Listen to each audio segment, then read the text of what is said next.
Sports.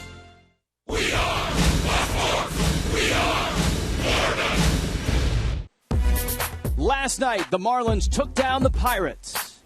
Henderson Alvarez was dominant. The bullpen stayed hot. Steve Cishek nailed down his 16th straight. And Giancarlo got into one. Miami's won 4 of their last 5 and tangle again with the Pirates tonight.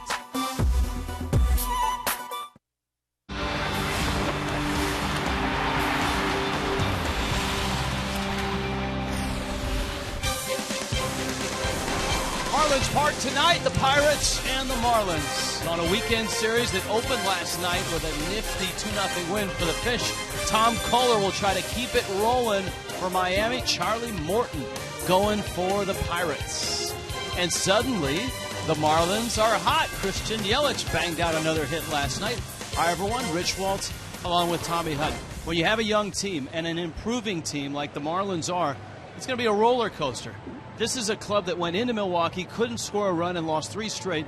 And suddenly, against the Rockies and against the Pirates, they've won 4 of their last 5. You know, to keep that roller coaster on an even plane, you have to get some good starts from your starting pitching, and the Marlins have certainly got that. Oh, and it started in Milwaukee, too, with Henderson Alvarez, who continued it last night. Look at that. Starters last 6 games, ERA. These are rankings in the National League. First. Walks and hits to innings pitched. That's whip for those of you who don't follow all that stuff. First in the National League. Strikeouts second. Average. Support. So the starters have been doing their job, setting it up for the bullpen. And the bullpen has been absolutely terrific. Steve Cishek is hot. Everyone knows that. He's closed 16 in a row. But the guys setting him up have been very good. Well, you've had some good matchups in Dunn and Dan Jennings, and, of course, Ryan Webb, Chad Qualls, Cishek certainly. A.J. Ramos was unbelievable last night in his inning. He struck out the side. Okay, that begs the question, who's on the bump tonight? And it's an interesting matchup. Tom Kohler going to go for the Fish. Charlie Morton goes for the Pirates. It's our Coventry Healthcare starters. You know, both pitchers coming off pretty good starts. Of course, Charlie Morton coming off Tommy John surgery. He's ready to go, though. This will be his 8th start this year. And Tom Kohler coming off a real nice start against the Rockies. It's a Saturday night. It's Miami. And you know what? It's time for the pool boy and pool girl competition. Who better than Frank Fort to wade right in to that one?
Saturday night in Miami at Marlins Park. It's a big night out in the Clevelander. Giancarlo Stanton hit a home run out there last night.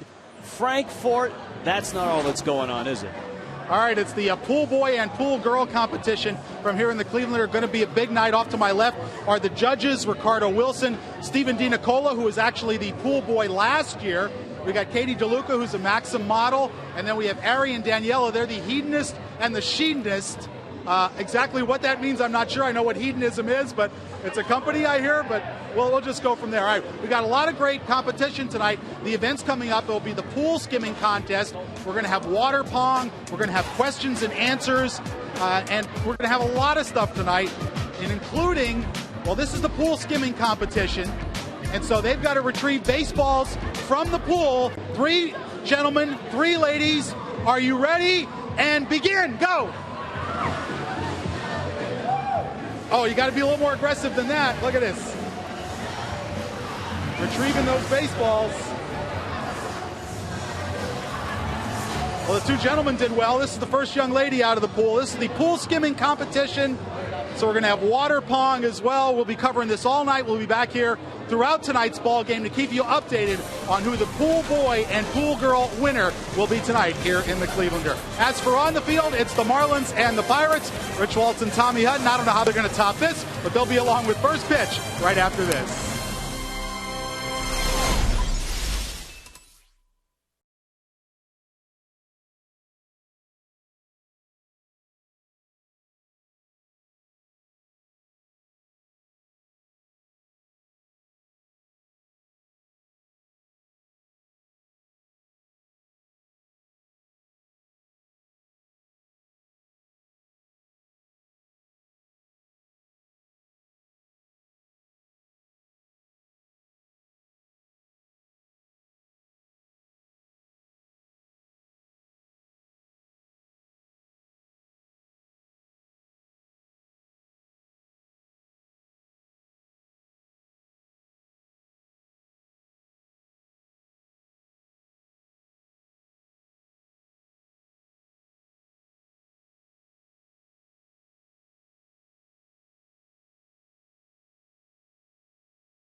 Florida is brought to you by Toyota.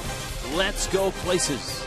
By AT&T Uverse TV. Check availability 1-800-PICK AT&T. Rethink possible. By Just for Men Auto Stop, the foolproof way to get rid of gray. And by Checkers. Feast on. Marlins Park, roof shut. Rolling windows closed. AC is on. And the Pirates are here. Pittsburgh at 60-41, 2.5 behind the Cardinals in the Central. JM Lexus brings you the starting lineup. Speedy Starling Marte leads it off. Local boy Neil Walker in the 2 spot. Mr. Everything, Andrew McCutchen. Big power with Pedro Alvarez. Garrett Jones, another left-handed bat. Michael McHenry with Russell Martin banged up a bit. Gets the start. Travis Snyder is in right field. Jordy Mercer at shortstop. Charlie Morton will hit 9th. And Tom Kohler will try to duplicate his last start, and he was outstanding in Colorado. Well, one of the keys to Tom Kohler in that ball game at Coors Field in his 7 innings, he gave up 8 hits and 1 run. He did not walk a batter. and that was important for him. I mean, we talk about the importance of that in Denver at that altitude, and it's certainly important wherever a guy pitches. And so he's coming off a nice outing, making his first ever appearance against the Pittsburgh Pirates. Starling Marte, left fielder for the Pirates. The Pirates had not been shut out in a while, but last night the Marlins got him. This is a ball club that has been on a nice run from the very start. Many feel that this is the year that the Pirates hang in there, don't fade, and get to the postseason. At the very least, get to 500 and stay over there. 20 consecutive losing seasons for the Pirates. Most feel that ends this year. Pitch Penny brings you the first pitch. Marte was 1 for 4 last night with a stolen base, and Kohler misses down low, and it's 1-0. Marte at the top of the lineup, the 24-year-old Dominican, made his major league debut last year. And he smokes one over the head of Placido Polanco. Down the line it goes for Marte. That's an easy double. Yelich picks it up, and the Pirates are in business. 21 doubles now for Marte on the season. Miami's defense brought to you by the Cleveland Clinic, Florida. Well, as you look into the defense, you'll see the outfield setting up the same with the youngsters 21, 22, and 23 from left to right. Polanco's at third, Solano's at second. Of course, Etcheverry is the shortstop. Lomo's over first base, and Rob Brantley's behind the plate. Well, the Pirates, who were held off the board last night, have a chance to get Marte over and get Marte in with Walker, McCutchen, and Alvarez. 3 very capable bats coming up. We'll see if Walker can move the runner. And he takes outside. Bruce Dreckman calling balls and strikes. Mike Everett, Will Little, Dan Bellino on the bases. Walker an 0 for 4 in last night's ball game. The Pirates very good on the mound. Their ERA is the best in the National League. As far as scoring runs, well, it's a pitcher's park. They've scored enough, though, to get to 60 wins, one of only 4 teams in the big leagues to get to 60.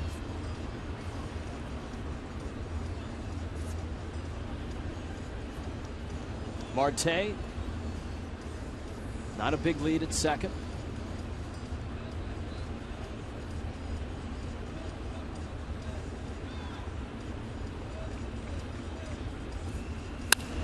And that's a fair ball. Walker sends it down the line. That will score Marte. And Pittsburgh opens the ball game with back-to-back doubles.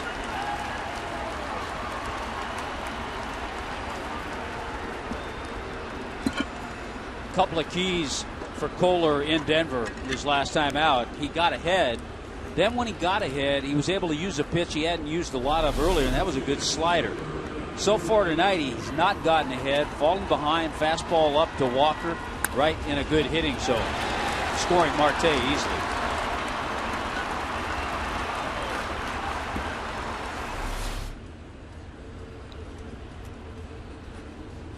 Here's Andrew McCutchen. Chuck Hernandez likes to call it fastball command. And for all of his young starters, that's at the top of the list. Command the fastball and work from there. McCutchen, a big rip and a miss. 1 for 4 was McCutchen last night. Another outstanding year, maybe not as huge as last year when he was third in the MVP vote. 27 doubles, 14 homers. He's driven in 55. He hit 31 homers last year. And McCutchen, what a complete player. With nobody out and runner at second, pushes the ball to the right side.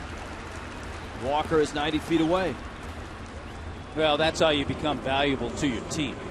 There's a guy who they depend on for a lot of things, for a terrific defense in the outfield, for power. But in that situation, he stayed back, drove the ball to the right side, and got the runner over to third.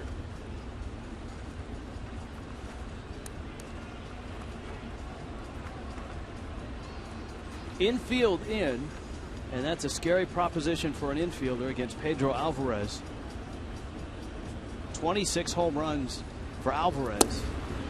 Kohler misses with a back foot breaking ball. Alvarez and Carlos Gonzalez entered the day tied for the top spot in the National League with 26 home runs. The Rockies have yet to start. They're at home against Milwaukee tonight.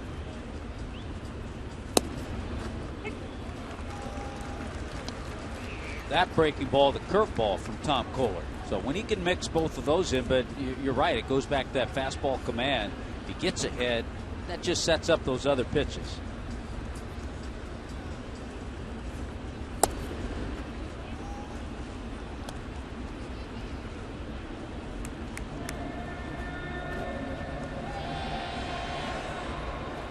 Two and one. The maturation of Alvarez and Marte, the arrival of Russell Martin, a pitching staff that not only has had another year of A.J. Burnett, but has seen Jeff Locke blossom. Jason Grilli locked down the closer's job, though he is on the disabled list right now. All of those things added up give you the sense that this is a different Pirate team than the last 2 years.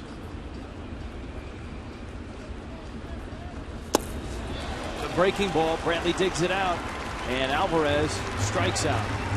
That was the one area where Koehler had a chance to get the out and keep it a one-run first inning. 119 strikeouts now for Pedro Alvarez, so he had a guy up there who is susceptible to the strikeout, but in order to strike him out, you have to get ahead, and he did that. Rand Eye Institute brings you Fox Tracks. Garrett Jones now, another left-handed bat with pop. 10 homers, 20 doubles. He fouls it back and out of play. Jones is a guy that has contributed in his time in Pittsburgh, and it took him a while to get to Pittsburgh, to get to the big leagues. He has spent parts of 11 years in the minor leagues. Last year, his third full season in the bigs. Big time slugging percentage last year, .516, 28 doubles, 27 homers, and 25 of those 27 against righties. To punctuate all that time in the minor leagues, 158 career home runs as a minor leaguer.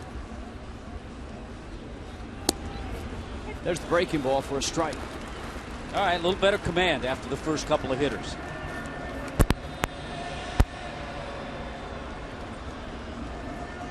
Clint Hurdle, Florida native, star quarterback in high school, and a Miami recruit. Ball in the dirt. Of course, the Royals took him in the first round. Hurdle ended up on the cover of Sports Illustrated. Had a pretty good rookie year. He was not rookie of the year, but he hit .264, had 7 home runs, 56 RBIs for Kansas City. Sweet left-handed hitter. But he's had a nice run as a major league manager. First in Colorado, where in 7.5 years he breathed life into the Rockies, took them to the World Series. Made a stop in Texas as a hitting coach. He's much like Charlie Manuel, a guy that always was known as a great hitting coach. And on that 2010 American League champion Rangers team, he was the hitting coach. Then the Pirates hired him in 2011. Shallow left, long run, Yelich, and he's not going to get there. It falls for a hit. And the Pirates have another run on a blooper that falls in front of Christian Yelich. Well, for Garrett Jones, that snaps an 0 for 10. He has power, and so Yelich playing deep in left field just could not get to that, and it was certainly out of the reach of Echeverria as well. Kind of in no man's land. And in watching Yelich off the bat, not only was he deep, with a left-handed bat up, Tommy, he was swung into the gap in left center, and that probably hurt him just as much as his depth. It's a base hit in Denver. It's probably an out in Philadelphia.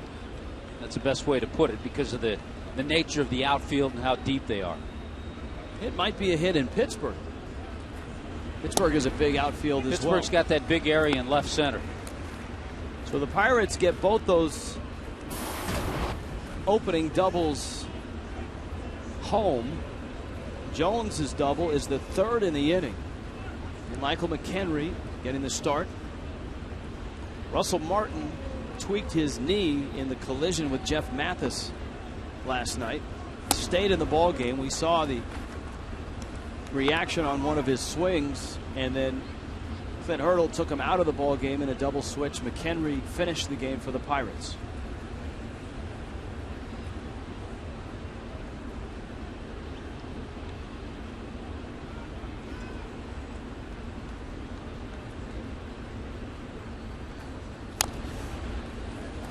This run that the starters have been on, and Kohler, of course, right in the middle of that run with his start in Colorado.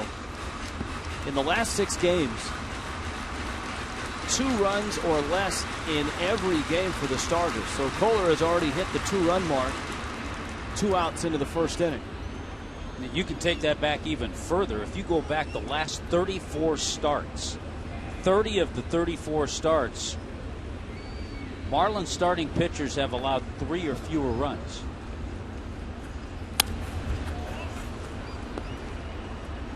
That's going back to the middle of June.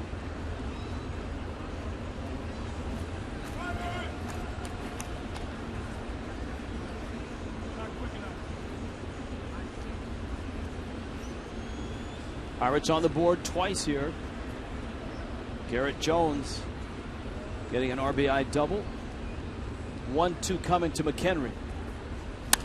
Breaking ball, hung it, and it's drilled into left field. Yelich picks it up. That'll score Jones easily. And the Pirates already have 3 runs right out of the chute. Well, that one was the mistake pitch. You have Russell Martin out of the lineup, not to take anything away from McHenry, but hitting below 200. And a hanging breaking ball, just not the sharpness that we saw in his last outing. And McHenry hits it hard and finds a hole and drives in the 3rd run of the inning. Chuck Hernandez on his way out to the mound. And the Pirates haven't scored a whole lot of runs as a team this year. Only the Marlins and the Nationals have scored fewer runs than the Pirates. That really speaks to the pitching that Clint Hurdle has received this year, not only from his starters, but a dynamite bullpen, which includes Jason Grilli, an all-star, Mark Melancon, an all-star. That's a run, by the way, that feels good for Clint Hurdle, because he has his regular catcher out of the lineup, Russell Martin, and McHenry comes through.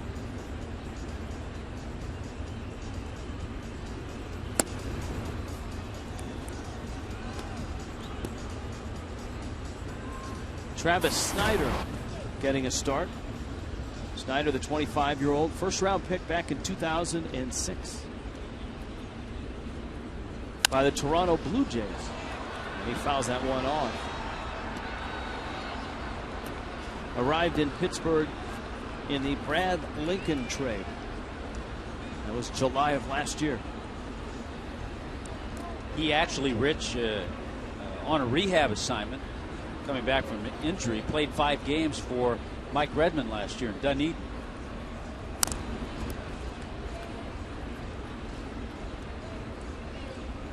Blue Jays didn't fare too well tonight against the Houston Astros.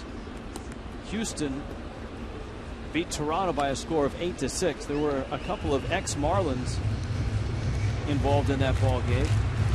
One, Josh Johnson, who started for the Blue Jays and did not fare well.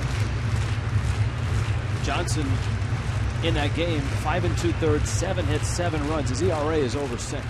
JJ is 1-7 with an ERA over 6. 2 more hits for Matt Dominguez, including his 13th home run. He drove in 2 for the Houston Astros. Swinging a foul tip. Brantley holds it. A strikeout for Kohler, but a nice start for the Pirates. 3 runs, 3 doubles, 27 pitches in the top of the first.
Part of the grueling regimen for the pool boy, pool girl competition out at the Clevelander. On that note, here come the Marlins, brought to you by JM Lexus. See how smooth that was, Tommy? That was a great transition. Thank you. And Danny Echeverria is at short. Christian Yelich is in left. Giancarlo Stanton in right. Logan Morrison hits cleanup. Donovan Solano actually slotted in the 5 spot. Placido Polanco gets a start at third. Jake Marisnick in center field. Rob Brantley will do the catching, and Tom Kohler hits ninth. That is Charlie Morton. We haven't seen Morton lately after a year off with Tommy John surgery. Yeah, he had Tommy John surgery last June. Morton, who has channeled his inner Roy Halladay, changed his delivery a couple years ago, kind of mimicking Roy Halladay when Halladay was at its peak, and he's had a lot of success. Morton has. I don't want to say he turned his career around, but he certainly affected his career. He went from an ERA of 7.5 in 2010 to an ERA of under 4 and a 10-10 record in 2011. Well, he was another part of that trade. We talked about it last night with Jeff Locke. Locke and Morton and Gorkys Hernandez came over to the Pirates for Nate McLouth back in 2009. Echeverria lines one out into right center field. Travis Snyder is there, and he makes the catch. 1 out, bottom of the first. And here come the Pirates defensively. And it's brought to you by Cleveland Clinic with Marte. McCutchen has 8 assists. He can cover a lot of ground. Snyder you saw in right field. Alvarez, Mercer, Neil Walker, Garrett Jones at first base tonight. And Michael McHenry behind the plate.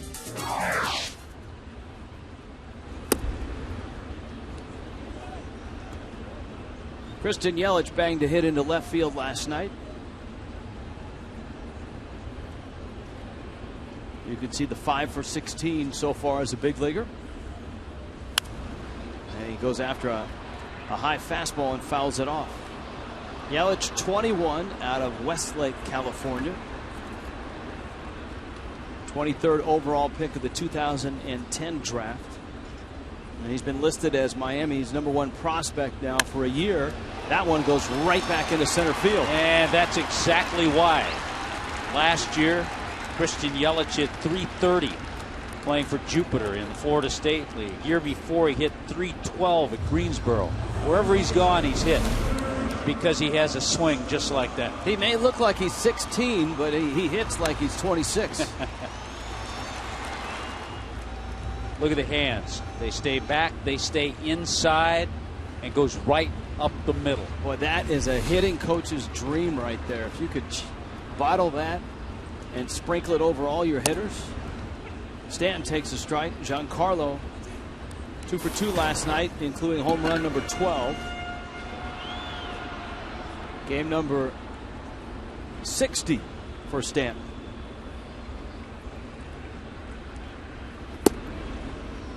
He takes outside. Giancarlo's done a nice job since the All-Star break, especially, of taking his walks. There was a time where he really was out of whack and really struggling. Colorado, much better discipline at the plate. Swing and a miss there. I'll tell you another thing that Giancarlo's done. He's done a real good job hitting in this ballpark. Here at Marlins Park, Stanton hitting .323 with 9 of his 12 home runs have been at home.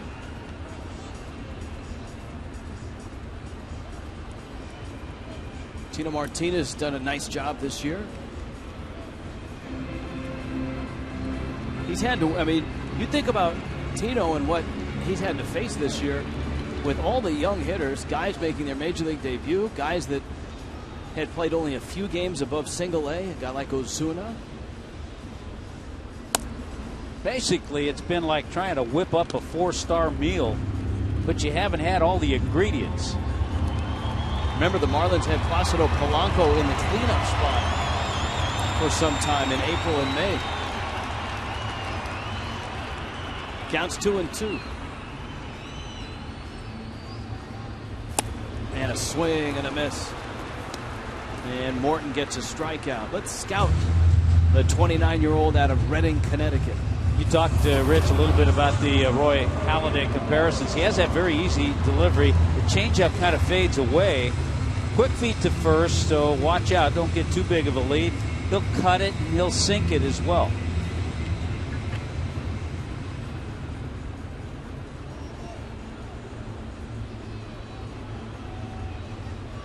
Now Morrison climbs in. Morrison 0 for 3 last night. Sounded like it hit him, and it did. Just clipped him.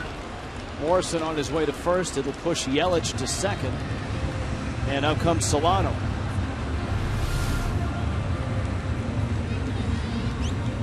Just couldn't get out of the way. Like Charlie Morton hung on to that pitch a little too long.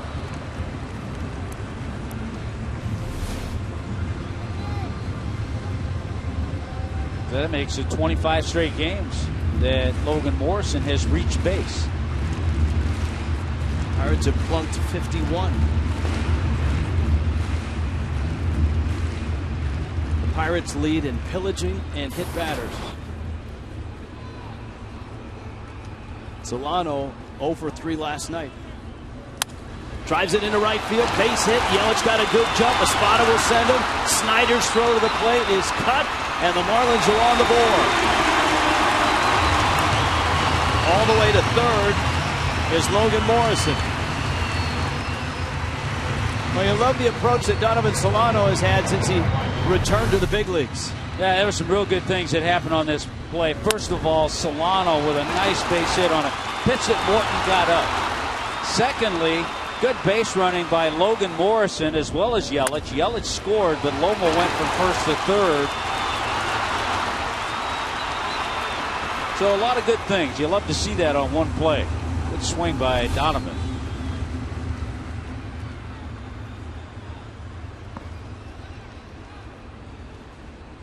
Now Polanco.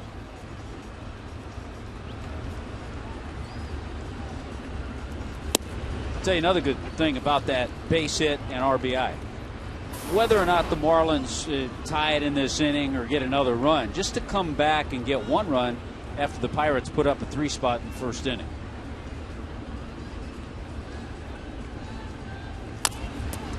High chopper out towards second. Walker waits and makes the play. Well, in the first, the Pirates got 3, the Marlins got 1. And that sends us to the second.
Brought to you by H.H. Gregg. Pool boy, pool girl competition going on at the Clevelander. Now, this is not like American Idol. Viewers cannot vote. The governing body of the pool boy and pool girl union is out there. They are the official Very strict, they are. judges tonight. In their judging. Well, let's see what kind of bounce back Tom Kohler has in him. Jordy Mercer, Charlie Morton, then top of the Pirate order with Starling Marte. Kohler zings in a fastball for a strike. Mercer, the Pirate shortstop, we told his tale last night. A guy that was able to knock Clint Barmas out of that starting lineup with his bat, especially some timely hits early in the season. You got to like a guy like Mercer, who, when he was at Oklahoma State, was an infielder, and then at the end of the game, he was the closer. Imagine the manager, or in Oklahoma State's case, the head coach, coming out, ninth inning. Making that switch. He doesn't point to the bullpen, he just points to short. Slow roller. Solano on to first. Tomorrow, the Marlins and the Pirates finish things at 110. You can pick up the Pepsi 4 for $50 4-pack. All fans get a Marlins 2013 All-Star poster courtesy of Franklin Dodd Communications. And kids can run the bases after the game in the Diamond Dash. Go to Marlins.com for tickets. Very important, no question, for Tom Kohler to come back, have himself a nice inning. And he started it off well, getting Mercer, who came into that at bat with an 11-game streak. Now he has the pitcher to go after. Morton at the plate, and he sends a liner Morrison's way. Morrison spears it. That brings Marte to the plate. 2 outs in the second. Tommy Hunt, we're just a couple days away from the Fox Sports Florida Fantasy Auction. If you'd like to join us in the Clevelander, and it's a lot more fun than the pool boy, pool girl competition, I can assure you, because it's open bar. It's all you can eat. And we will be sitting right under the 386 sign, televising right in there the Marlins and the Mets. You can join us. There's that the number. Will be us. 305-480-2550. 305-480-2550. If you have questions about the events, or if you want to order dinner tickets, it's just $100, and it's a heck of a night with the Marlins, the Mets, the Clevelander, and all of us at Fox Sports. Working on the wardrobe already. We got the Tommy Bahama shirts going, got the shorts. Our producer, John Solser, along with his crack staff, especially Ken Lee, put a tremendous amount of production work into that show. I mean, we're the guys that get to sit out there and laugh and have fruity. I wanted to say, how about all the work Bobby and audio does? Well, yeah, running around. I was just about to say, we're the guys that get out to have the food, all the drinks, announce the game, but they're the guys that do the heavy lifting. Here's the 1-2. Another ground ball right side. Morrison flips. Kohler's there. That's a 10-pitch inning. That is a nice bounce back. That was close at first base.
events in his time, and he can add this one to the list. Frank? This will definitely go on the resume here at the Clevelander for the pool boy and pool girl competition. This is Gabriella, who's the brand manager for the Clevelander. So what do the two winners tonight, the boy and the girl, what do they win?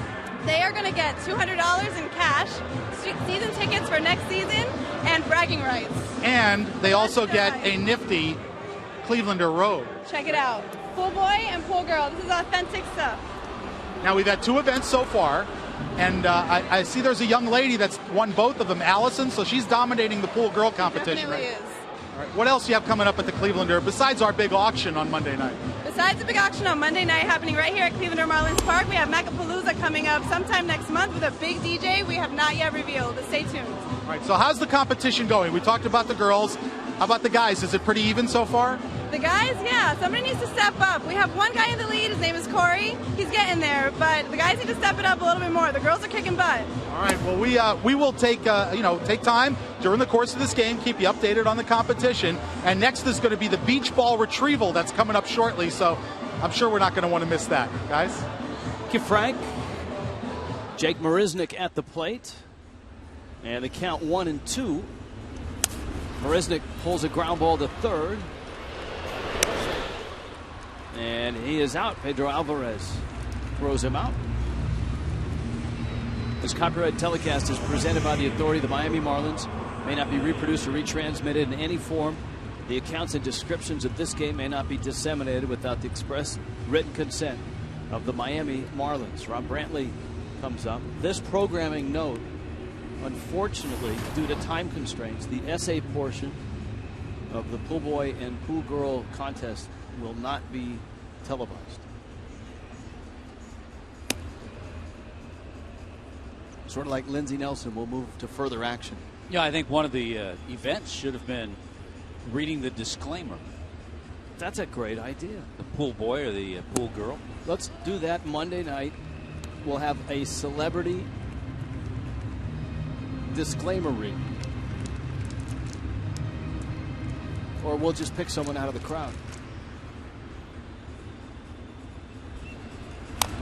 Brantley fouls it off. I think you and I both talking with Mike Redmond about Rob Brantley. He certainly has seen improvement. The last couple of games he's caught, and it's a work in progress. There's no question about it. But he's been learning on the bench. He's been charting a little bit, picking the brain of Jeff Mathis, who's a good catching brain to pick. Brantley with a big swing and a miss. The count's 2-2. The tough part for a guy like Brantley is that when he's in there, every 4 days or so, is not trying to do too much, not trying to hit 3 home runs, and shoots that one foul. The Pirates are trying to, I guess, very little by little pick up a lot of what they've seen with the Brewers, what we've seen with the Rays. They are very aggressive with their infield shifts. It's an interesting shift. I don't think I've seen this with Brantley. A young hitter who's not a dead pull hitter. Breaking ball misses out. But you don't see third baseman off the line that much. Shortstop Jordy Mercer pretty much up the middle. Well, that chopper is headed Alvarez's way, and like a shortstop, he makes the play on the run. Our poll question, as always, brought to you by AT&T U-verse. Favorite Pirate who is an ex-Marlin? This is a good one. That's a good one. I like that one. Is it FAV AJ, FAV Grilly, or FAV Gabby?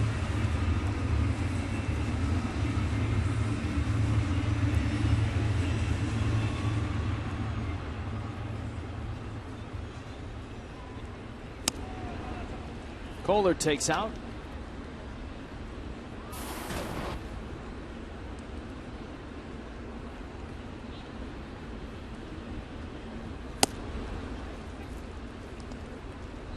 Marlins and Pirates finish the series tomorrow, and just an outstanding pitching matchup. Garrett Cole and Jose Fernandez, 2 first-round draft picks, going at it. Cole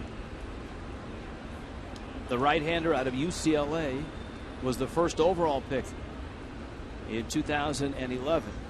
Of course, Fernandez, the Marlins' first-round pick. That's tomorrow. Marlins Live starts things at 12:30. That was an amazing draft for Jeff Conine's alma mater. The third pick in that first round was Trevor Bauer, also out of UCLA.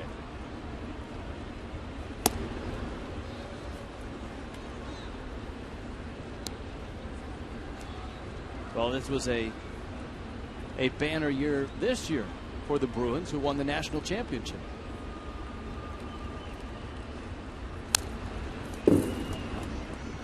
So a program that used to kind of be in the background of the Trojans out in Southern California, USC.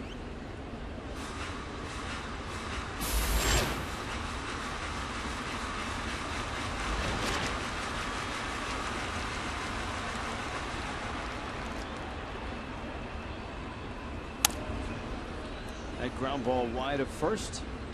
Kohler putting up a battle against Charlie Morton. Of course, the USC basketball program used to be in the shadow of the Bruins basketball program for all those years under John Wooden. I think everybody in Los Angeles was in a Wooden shadow while he was there.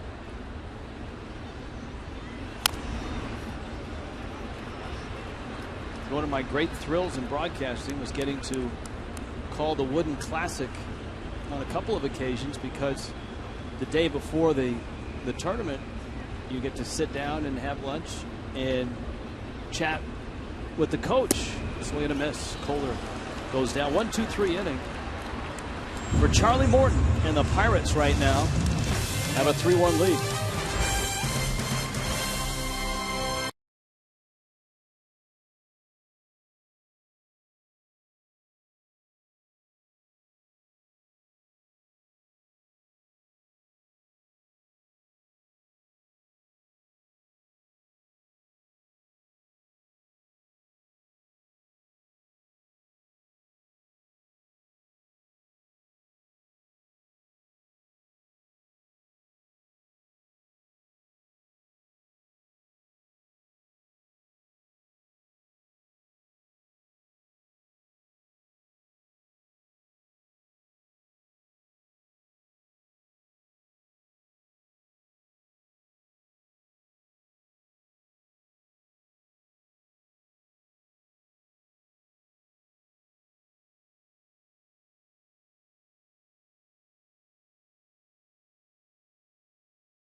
Frank Ford in the Clevelander. All right, the pool boy and pool girl competition continues. We've already had the pool skimming event. We've had the water pong event. We've got the dance contest still to come. But right now it is beach ball retrieval. What's going to happen? These are uninflated beach balls. They're going to be thrown to the contestants. They have to catch them and blow them up as quickly as possible. All right, so that's the competition. Wants to get them distributed. All right. All right, ready? In 5, 4, 3, 2, 1, go!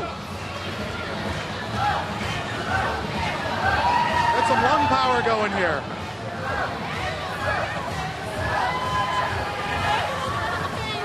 Angela's turning red. Uh-oh. Allison again. She's won all 3 competitions so far. So we have our leader in the clubhouse, guys, for the pool girl competition. And who won for the guys? Who was first with the guys? Right there. Corey again. All right, so Corey's won 2 out of the 3. So, guys, let's go back up to you. Just shameless is what it is. In fact, the odds-on favorites are Corey and Allison. As Neil Walker, we were told Frank was going to be in a bathing suit, or at least a robe. Andrew McCutchen, Pedro Alvarez follow Walker. Pirates got off to a quick start in the first with 3 doubles and an RBI single. And a 3-0 lead. Marlins answered with 1 in the bottom half. Well, it was a nice comeback inning, 1-2-3 inning for Kohler in the second. He just has to continue that way.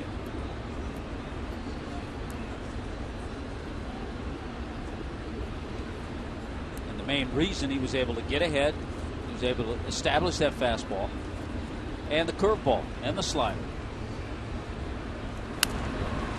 Went upstairs with good heat.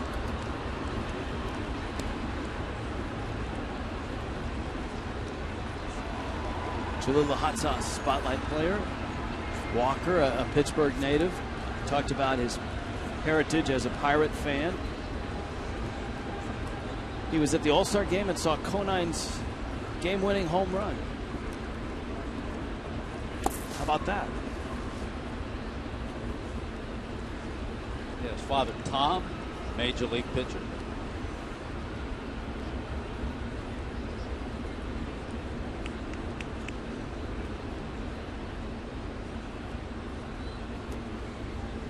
One, two.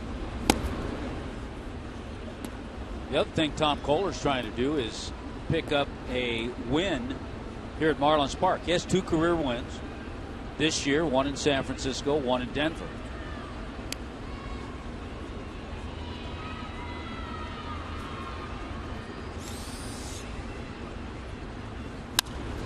Look out.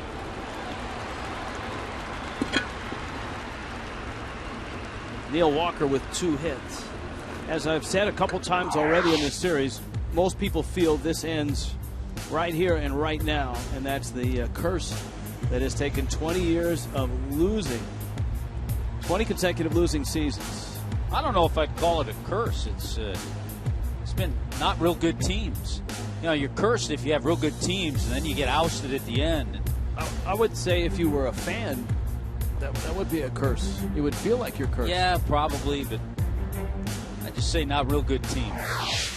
Last 2 years, first place teams in the All-Star break. McCutchen bangs it into left field. And one of the things that the Pirates do well, Tommy, is they don't have a lot of hits. I mean, as far as batting average, they're at .242. They're 12th in the National League, but their slugging percentage is at .389, so they make the hits count. They get timely hits.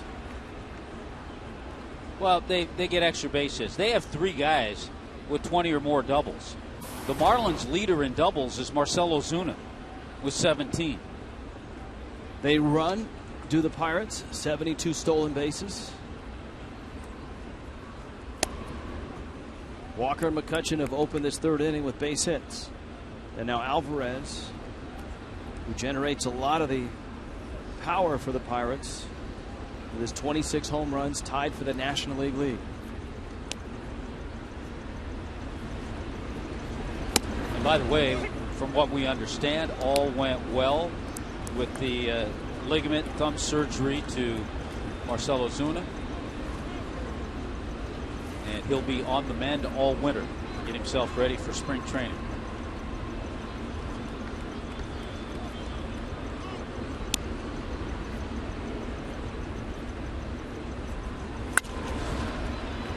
Solano out there. Echeverria's turn. Safe. Morrison was off the bag. Tough slide by McCutchen and a tough turn by Echeverria, and a nice job by Morrison to at least secure the ball and save the run. Boy, it's a little thing that Echeverria has been working on, and it's called replacing the feet. Watch Morrison's foot. He's out. He had him. It's one of those that you see and it appears that he came off the bag, which he did, but he came off the bag after he caught the ball and the foot was still on the bag. Tough call for first base umpire Mike Everett. Here's Garrett Jones.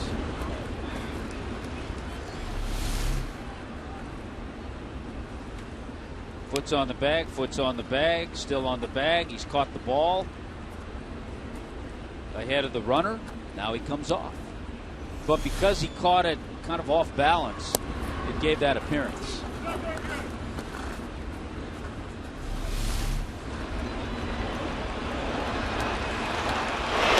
That's full speed, and watching at full speed, it looks like, yeah, the foot's off.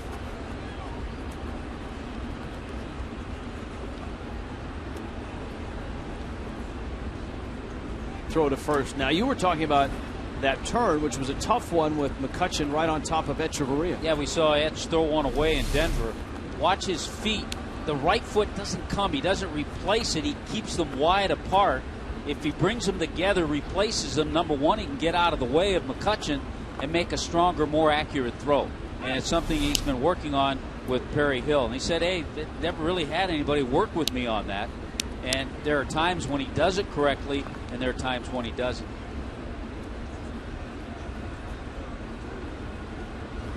Kohler to Jones, and the breaking ball just misses. 21 doubles now for Jones. He's driven in 38 runs.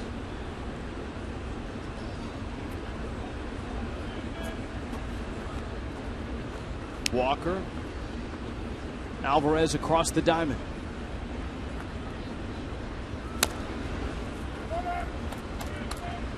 Two and two. You're right about this lineup, Rich. They have certain guys who supply some power. They have some guys who steal some bases. They have some good gap hitters. McCutchen does both. Yeah, well, yeah, they have one guy who does both. But you're right, Marte at the top of the order, and then Alvarez and Jones in the middle.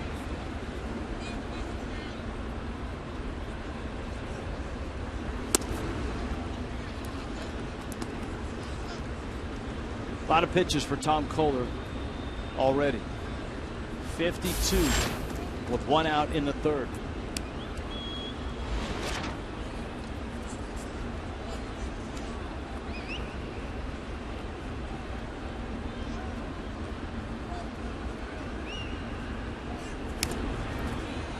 Runner was on the move at 3-2 with one out.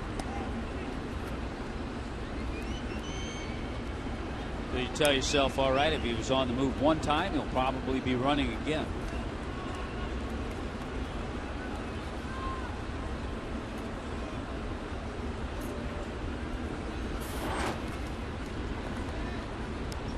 Marlins Live, driven by your South Florida Honda dealers. Frank Fort, if he survives tonight, will be joined by Jeff Conine. And of course, it's a Jose Fernandez start, and Garrett Cole is on the mound for the Pirates. Real treat tomorrow. Yeah, that's a tremendous matchup. See two of the bright young arms in the game. Jones won't go away, and Kohler takes a shot at Alvarez at first. Alvarez has just one stolen base, but you saw Clint Hurdle aggressive with a 3-1 lead in the third.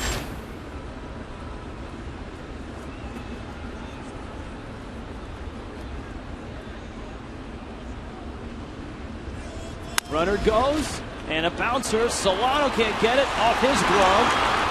Pirates are going to end up with the runners at the corners again, and it's 4-1.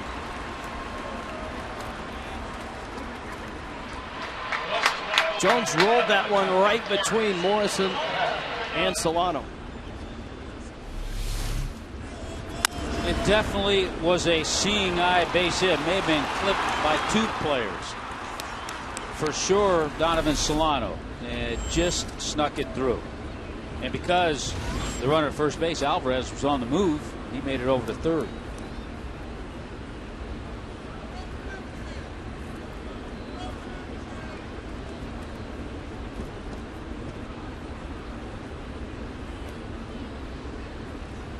And still Kohler labors on. Michael McHenry had an RBI hit in the first.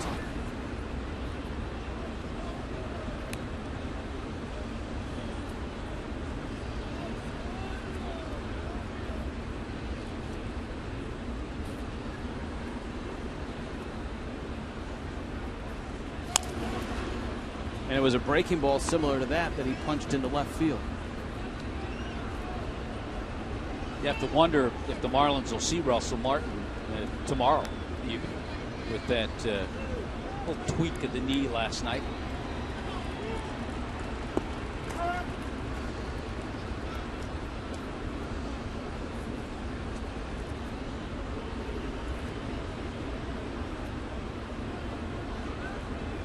One coming.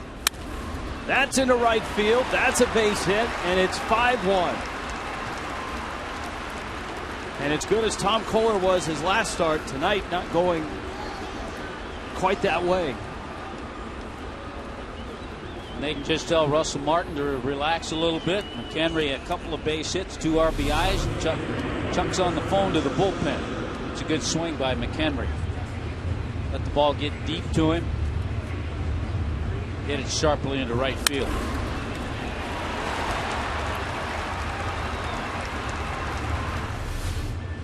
You also talked, Rich, of the important series, the games ahead. The Pirates, after this series, they have a series back home against St. Louis.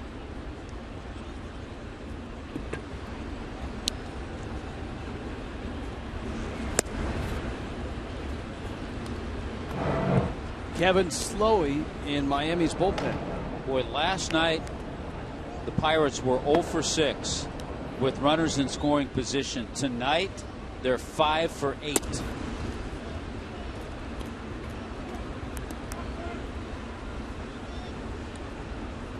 Travis Snyder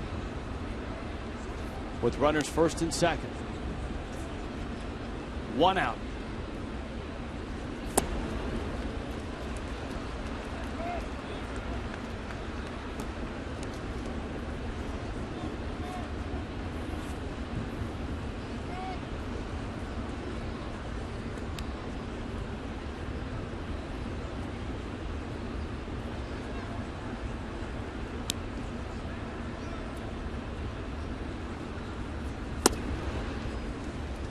It's in. Yeah, you can see this inning, Tom Koehler back to the way things were in the first, just really struggling with his command.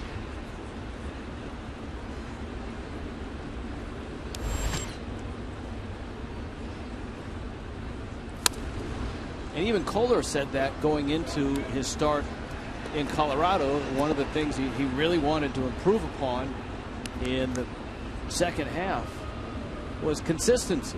Consistency and delivery and location. What was he quoted as saying? Consistency and keeping his team in the game.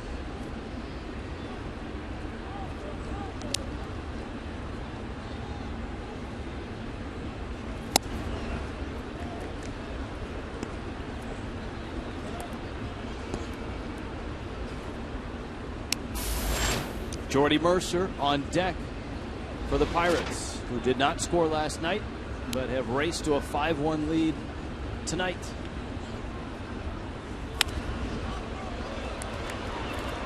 Flipped over the Marlins dugout and into the seats.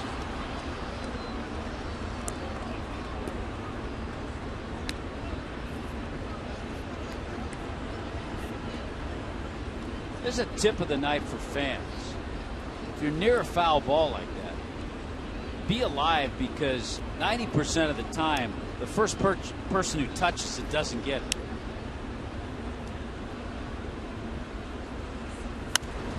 So it's like a Hail Mary play in football. You play the carry. Yeah, you got like 12 guys in the end zone. Tips up. Usually the guy who initially tips it doesn't catch it.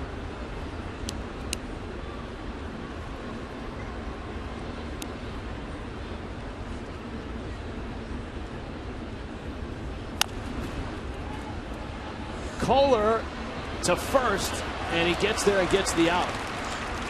Boy, Koehler had to do that all on his own. Logan Morrison was kind of caught betwixt and between. And so there are 2 outs here in the third.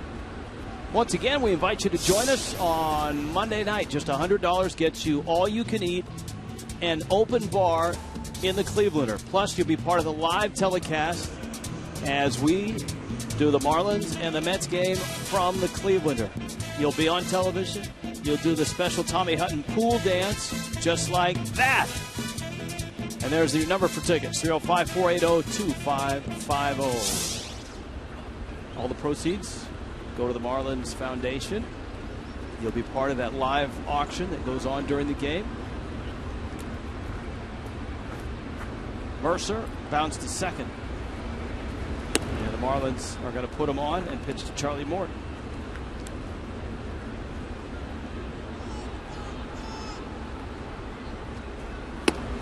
It's one of those funny games. Believe it or not, this is going to be the first walk issued by Kohler.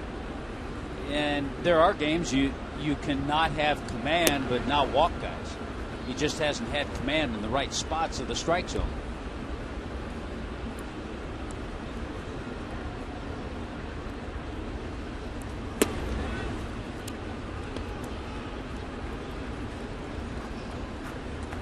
Intentional walk aside,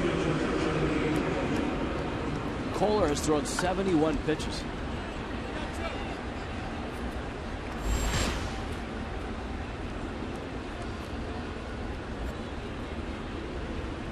Well, 4 hits for the Pirates in that first inning and 4 hits so far here. 34 pitches this inning.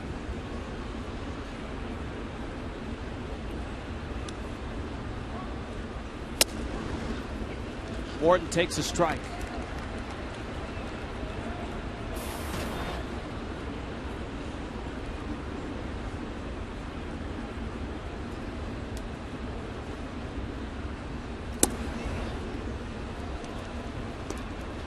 A ball and a strike. A Pirate at every base. Jones, McHenry, and Mercer.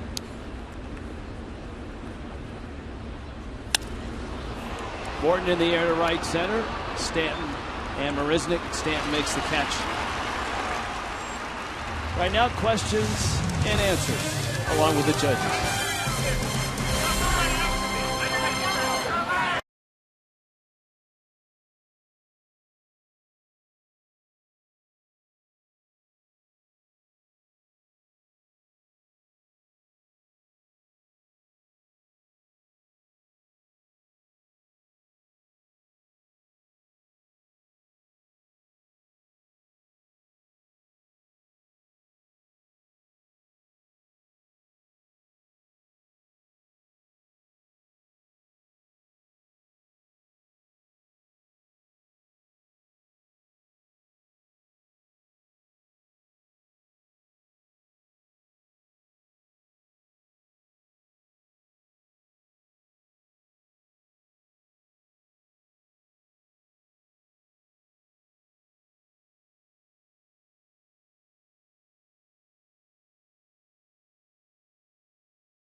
SAP for Coventry Healthcare of Florida. On a Saturday night in Miami, Charlie Morton and the Pirates are dominating the Fish right now. The Marlins were hoping to get a 7th consecutive great start from their starters, but Tom Kohler's been knocked around in 3 innings. He's given up 5 runs. The Mets are here on Monday the 29th. All-you-can-eat seats for just $22 on an Outback Steakhouse South Florida Heroes Monday. All military, veterans, police, firefighters, and first responders can receive complimentary tickets to the game. Marlins.com or 1-877-MARLINS.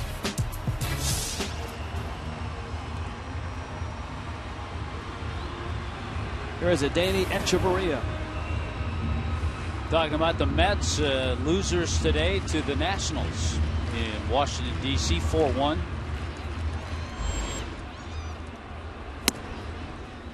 Nationals won the nightcap of that day-night doubleheader last night on a, what else? A walk-off home run from Ryan Zimmerman. Pirates saw Bryce Harper walk off with a home run when they were up in Washington. Mercer throws out Hechavarria. Morton's given up a couple of hits and hit a batter, but that's it.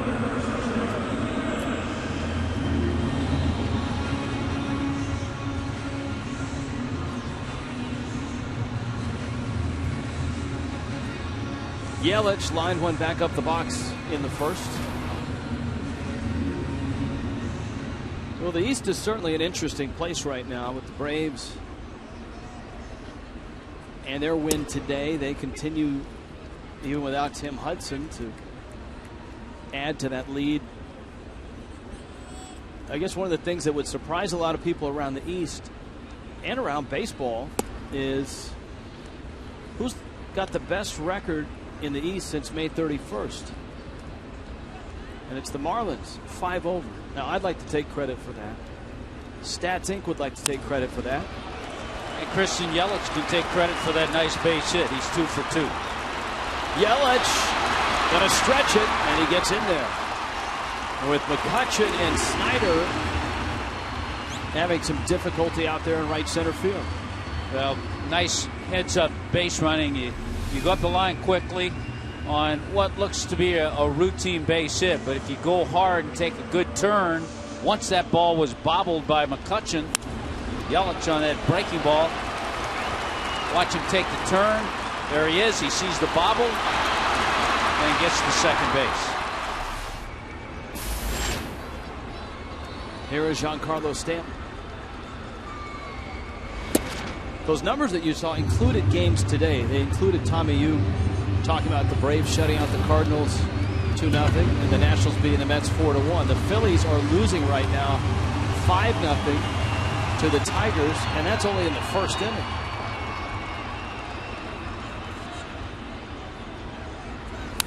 That's fouled back. Now, I told you that a lot of wheels went in motion to start that statistic, from the crack staff to the folks back in LA at Stats.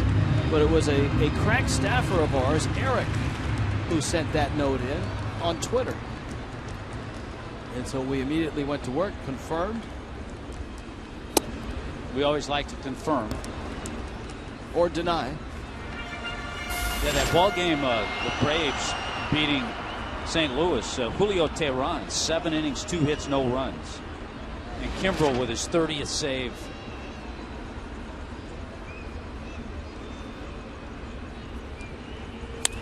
Stanton hooks that one to left, and it's over the head of Marte. Yelich around third, and Stanton has another double. And Miami makes it 5-2. So one thing, you just don't want to see this thing get too far out of hand, because Charlie Morton is certainly looking hittable, and the Marlins have had some pretty good swings against him. This hanging breaking ball, that wasn't really a hanger, not bad away, but just a solid swing by Giancarlo. Look at how quickly this ball gets past Marte, the left fielder. There's Yelich on the move. And remember, he got to second on that error by McCutchen.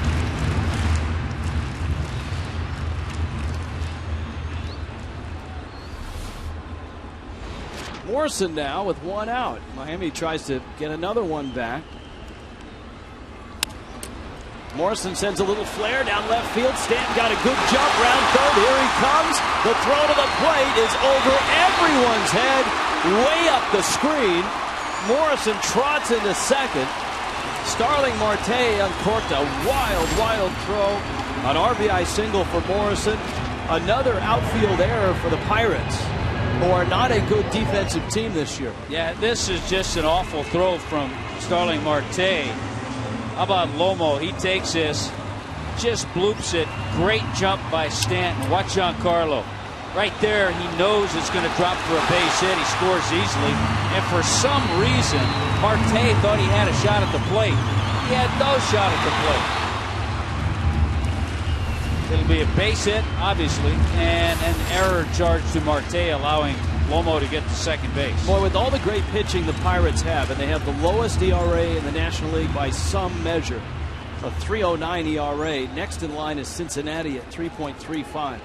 The Pirates have committed 72 errors, and that ties them with Washington for 12th in the National League. Well, you put that into perspective. You're talking about Cincinnati. They've made just 49 errors on the year. The Marlins have made just 62.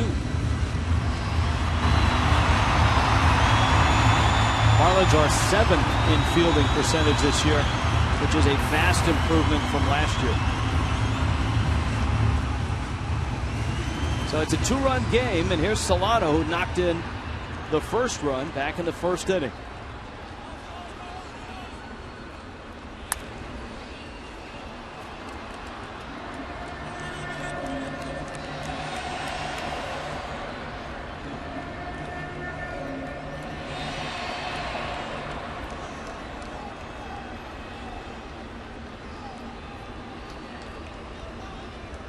Oh, and 1 to Solano. Donovan shoots one to right field. Snyder goes back, makes the catch. Morrison's going to tag. Snyder's throw, not in time. Well, I tell you why that's a good move by a base runner, and give the credit to Logan Morrison. When you're on base in a situation where you can tag up, you watch the outfielder. And Snyder was on his heels as he retreated to make this catch. He wasn't able to get momentum moving toward third base. Right there, he catches it. He's on his heels. So he can't get a lot on the throw, and Lomo is able to get to third. It's been a good inning of base running. Christian Yelich, Giancarlo, and Logan Morrison. Now Polanco with 2 outs. Polanco, a ground ball into right field, a base hit, and the Marlins are within a run.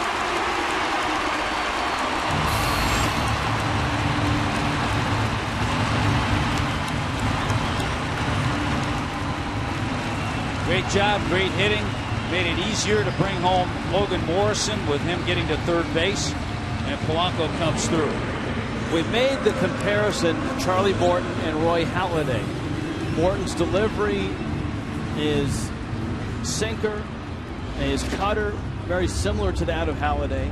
And it always seems that the guys that hit Halladay are the guys that don't try to do too much with the ball. The Polancos, the Solanos, or Yelich in this ball game. Now, yes, over the years, Halladay's had some success against the Marlins, a perfect game. But they've also had some games where they've gotten base hits off of them.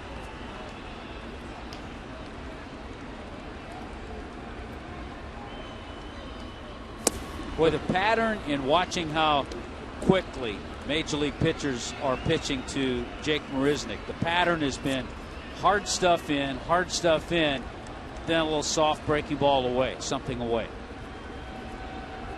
Ball and a strike. Polanco's at first. Little tapper, third base side. Marisnick can really run, and he's got himself a hit.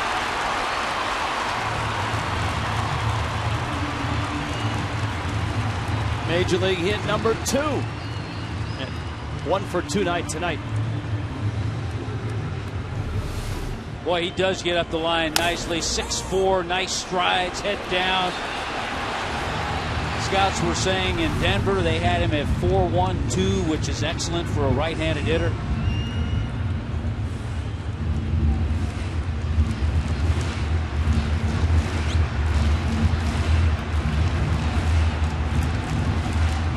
I was thinking about what Marisnick said the other night when he got his first base hit.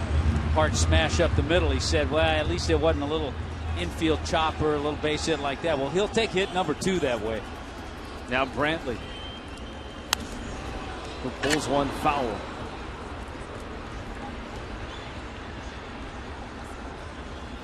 Brantley bounced to third back in the second.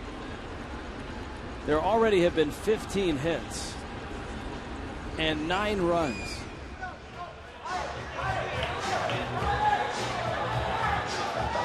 Stop the madness, Tommy Hutton. Stop the madness.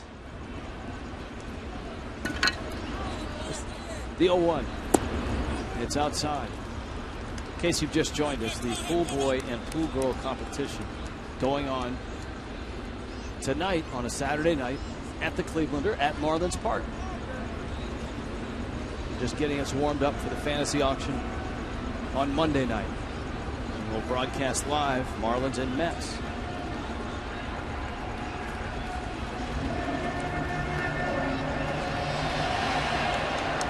Ball and a strike. Brantley has a home run. It came in this ballpark.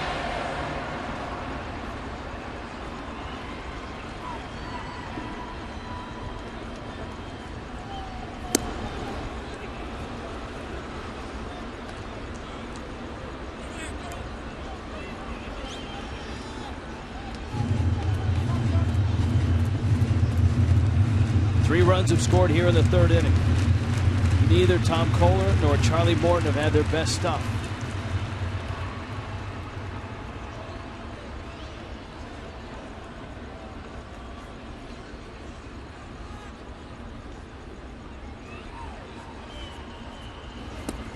And Brantley swings and misses.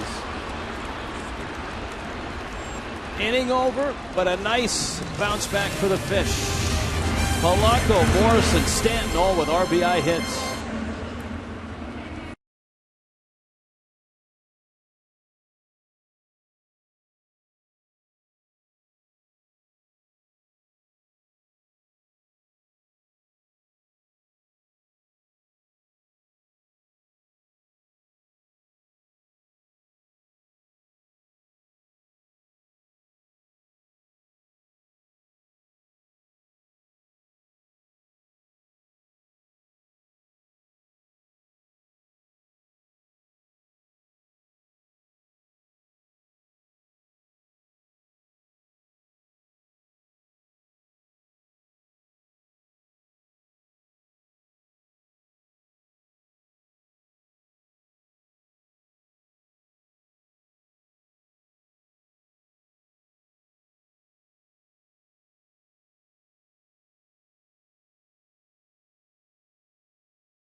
On within one, it's 5-4. Pirates on top. For Tom Koehler, he gave up 3 in the first and 2 in the third, but his ball club has battled back, so he's charged now with trying to keep it right there and give his ball club a chance to hang around. Rich, this is an inning where Mike Redmond has to have a short leash with Tom Koehler because he's seen his ball club come back and all of a sudden make it a one-run game. And he can't allow Koehler to go out and give up a couple more runs right here. It's too deflating. So he has to have a short leash. We saw Slowey warming up last inning. So we'll see how this inning goes for Koehler.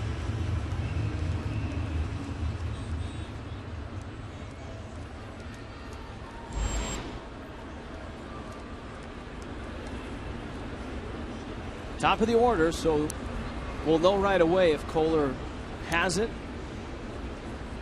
or if Redmond's going to go to the bullpen. Yeah, this has been a part of the order. It's given him trouble. Starling Marte has doubled and bounced out. Neil Walker behind him has 2 hits. Andrew McCutchen is 1 for 2. That's the trio that hits for the Pirates in the 4th. Yeah, the first 3 hitters are 4 for 6 against Kohler. Jones and McHenry are 4 for 4.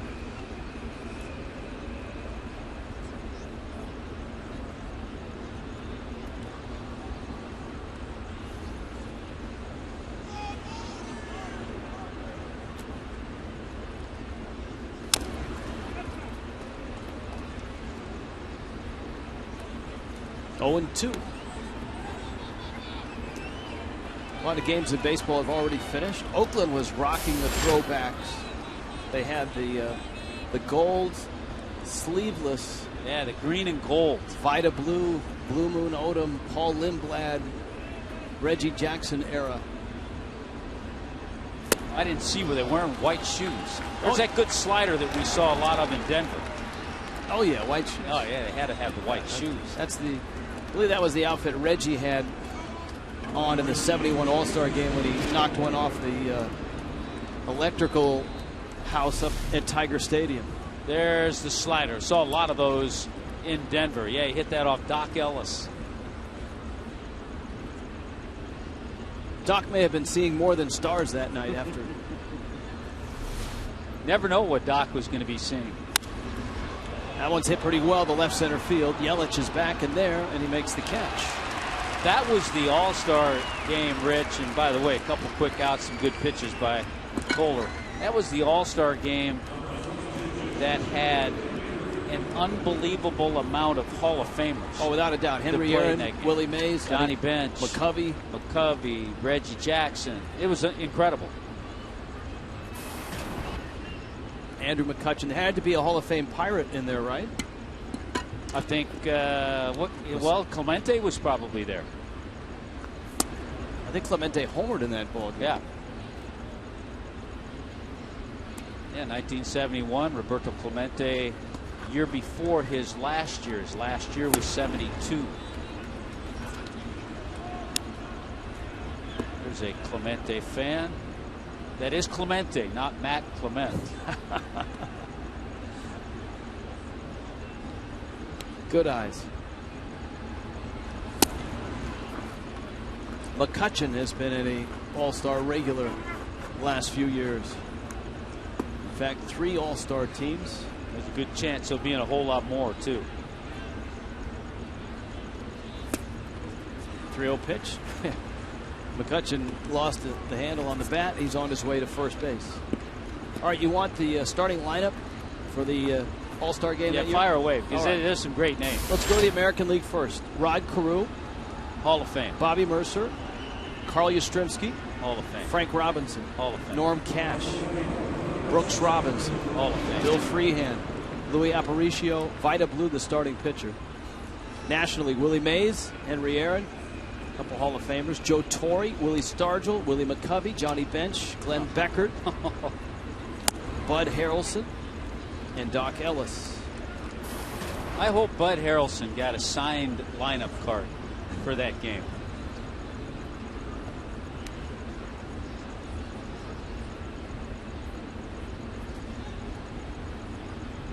Manny Sanguillen and Roberto Clemente came off the bench in that one for the Pirates. The Hall of Famer didn't even start, Clemente. Boy, the pitchers in that: Carlton, Fergie Jenkins, Marichal, Seaver, Palmer, Perry. Wilbur Wood was in that game. Mickey Lolich.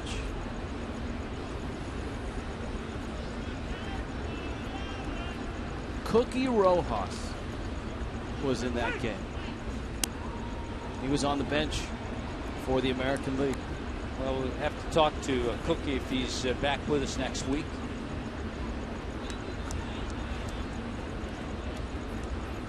The managers: Sparky Anderson, Earl Weaver. Hall of Famers.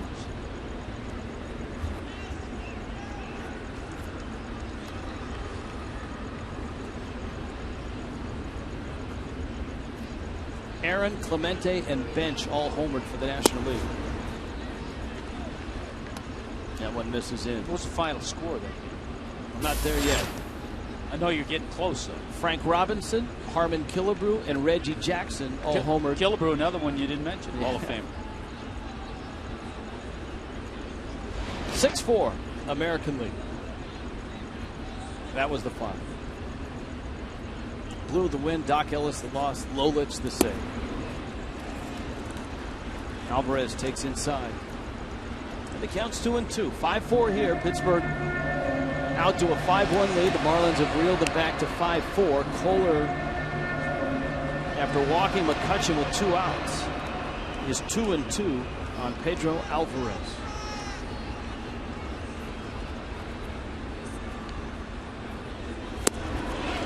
Alvarez swings and misses, so Kohler survives the 4th. A 1-run game, Pittsburgh on top. The dance-off is coming up.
Together, Frankfurt dance-off. You didn't know me in my youth, Rich. That's why you were going to say that. We are at our final event here for the Pool Boy and Pool Girl contest in the Clevelander. It is the dance-off. We have 4 contestants left. They've eliminated 1 gentleman, 1 young lady. So we got Corey, Allison, Justin, and Paola. And they're going to dance for 30 seconds. So, Gabby, get them started. DJ, you ready? DJ, are you ready? Let's get them started. Here we go.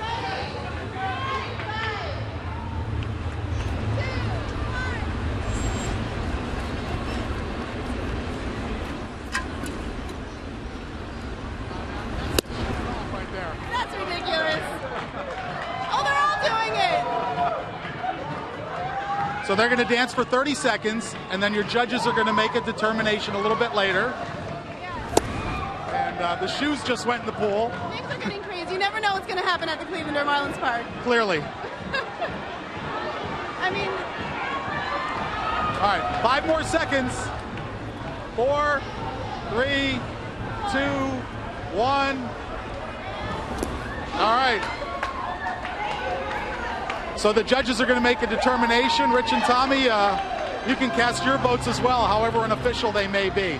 We'll be back just a bit, and we'll tell you the winner of the Pool Boy and Pool Girl contest here at the Clevelander. Thankfully, Tommy, it came during a pitcher's at bat of Tom Kohler.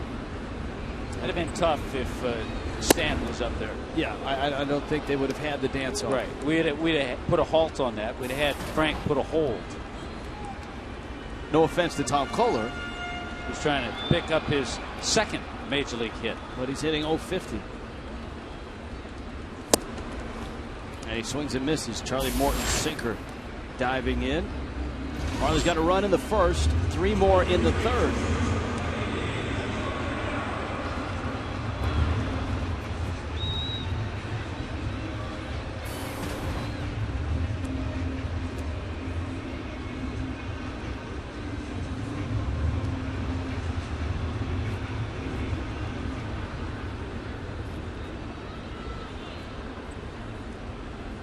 Echeverria now. Got jammed, and Mercer takes care of him. All of a sudden, Morton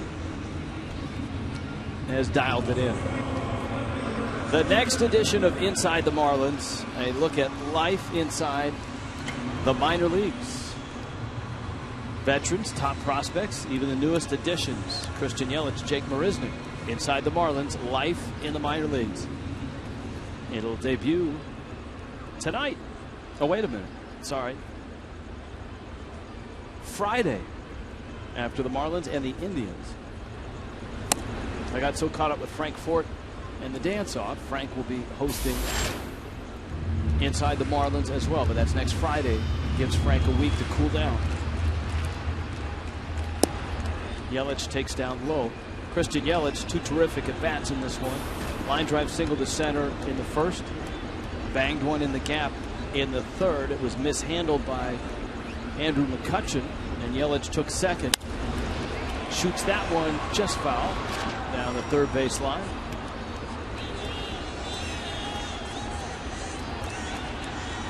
Two and one.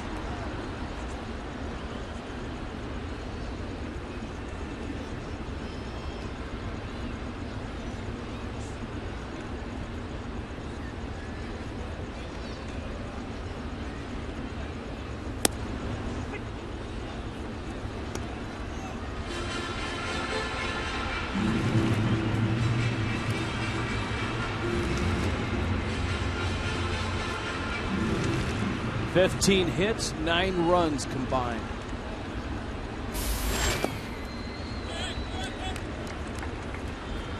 Boy, I think the more you watch Christian Yelich, you can see the patience, the approach that he has.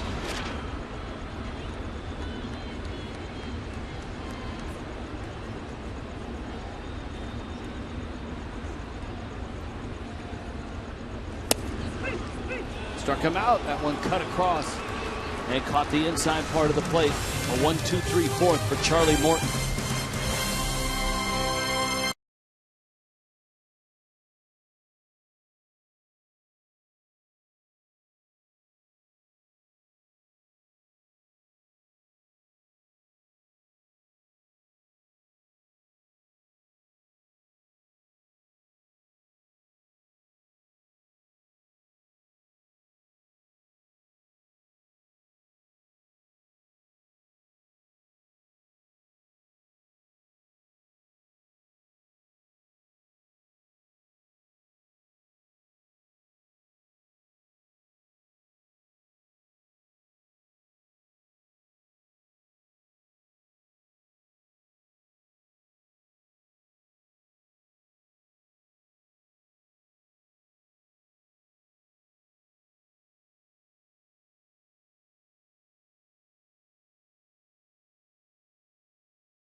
Again, and it sounds like we have winners, Frank.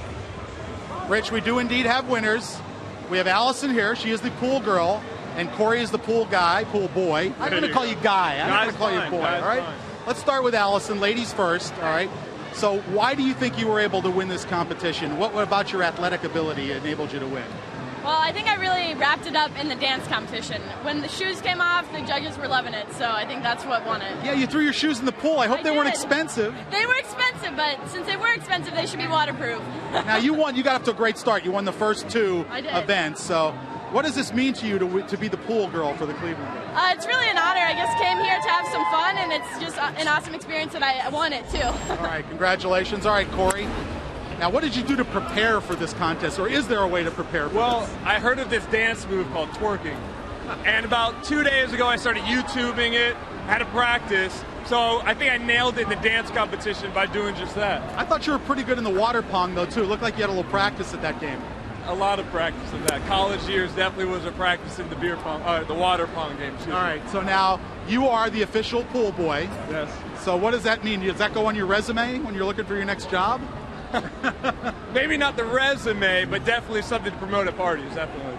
All right, well, congratulations to both Corey and Allison, the official pool guy, I won't call him a boy, and pool girl or pool young lady for the Clevelander this year. These are the reigning champions. They have the bragging rights. There we go. Rich and Tommy? Well done, Frank. Yeah. And next year, let's get you in a rope. Congratulations. Meanwhile, back at the ball game, here's the 1-2 from Tom Kohler. I'm so sure that Frank wasn't wearing his Speedo underneath, ready to take a little dip in the pool. I don't think you'll be seeing that on Marlins Live, presented by Checkers tonight. Maybe not on Inside the Marlins either.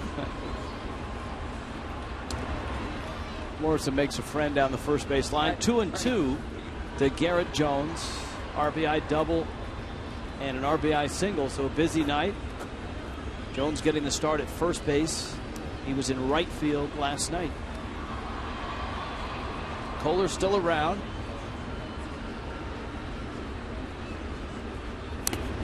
And that was in doubt, certainly in the third, when Kevin Slowey got up and the Pirates scored 2 more times to make it 5-1. This has been a good battle. I mean, it's an outing that Tom Kohler certainly didn't think about giving up 5 runs, but he's been able to get to this 5th inning, which you're right is somewhat of a surprise, and that helps the pitching staff.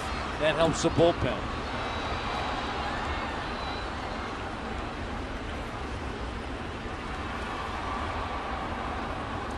I think sometimes starts like this help pitchers grow a little bit in their role.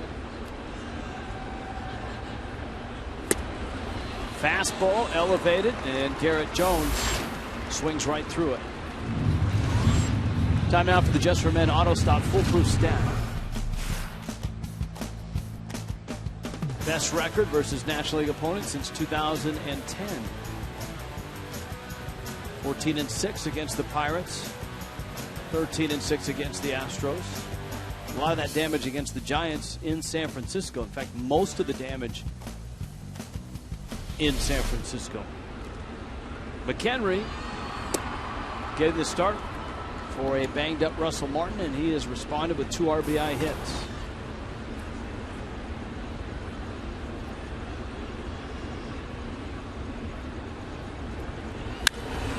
And he smacks that one to right center field. That's deep. Marisnik won't get it. It's off the State Farm side. That's a long ways out there to right center field. Michael McHenry came into this ballgame hitting 191. And he's pumped his average well over 200 now. He's at 212. Well, a 3-for-3 night will do that. High fastball out over the plate. And the thing that McHenry's done really well tonight, he lets the ball get to him and then just unloads. So 3 hits, 3 pretty good swings.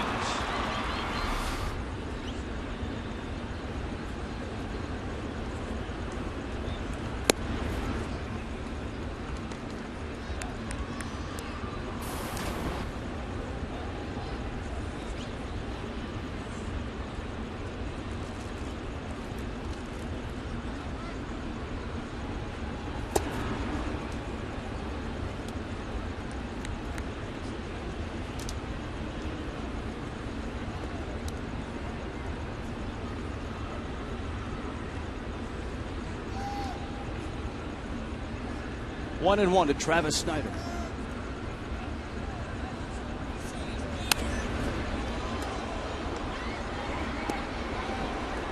Tomorrow, a great way to spend your afternoon with the Pirates and the Marlins. Marlins live at 12:30. Just a tremendous pitching matchup. Garrett Cole, Jose Fernandez.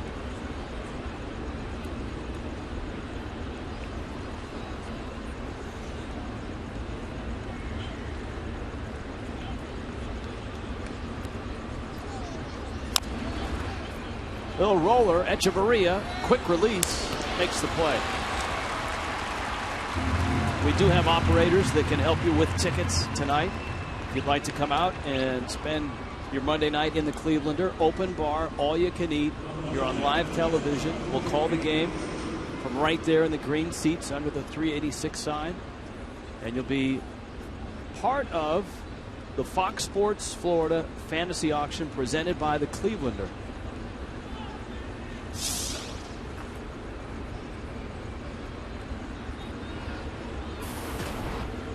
Jordy Mercer has been walked intentionally now twice. Well, sometimes the perils of being a number 8 hitter. There are games you go where that doesn't happen, and you get into a little spell. Well, all of a sudden you get into situations where the pitcher's going to want to pitch to the opposing pitcher.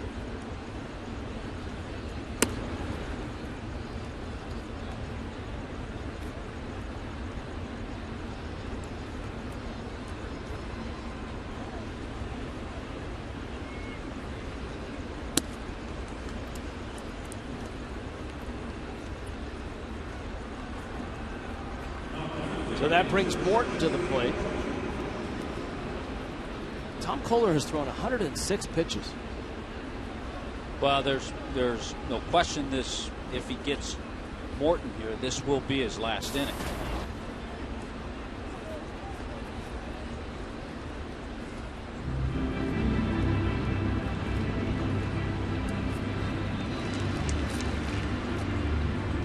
And if you're Tom Koehler right now, that's the way you have to approach this. You have to say, okay, I want to make a mistake to the opposing pitcher. Let me make some good pitches, get out of this thing, and at least keep it a one-run game. Yeah, if he's able to put 2 scoreless innings together after that messy third, at least that's an accomplishment. And you're right. It's what he told us. Trying to be a little more consistent, trying to keep his team in the game. The 107 pitches, a career high for Koehler in the big leagues. Funny, I'm sure he thought about that at times, but he didn't think it'd be in the 5th inning.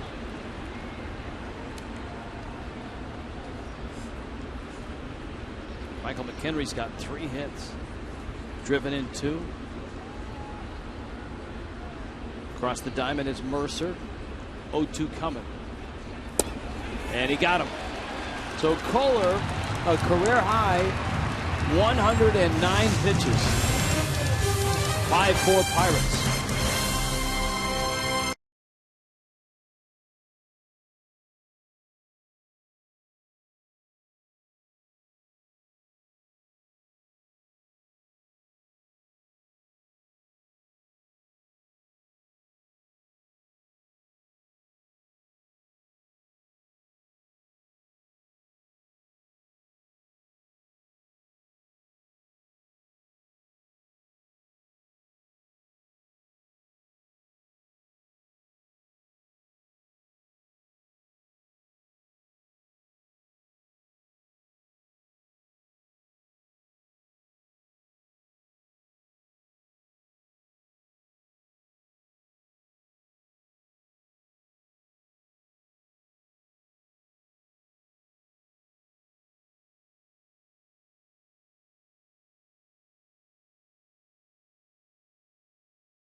Showtime tomorrow, 12:30 for Marlins Live.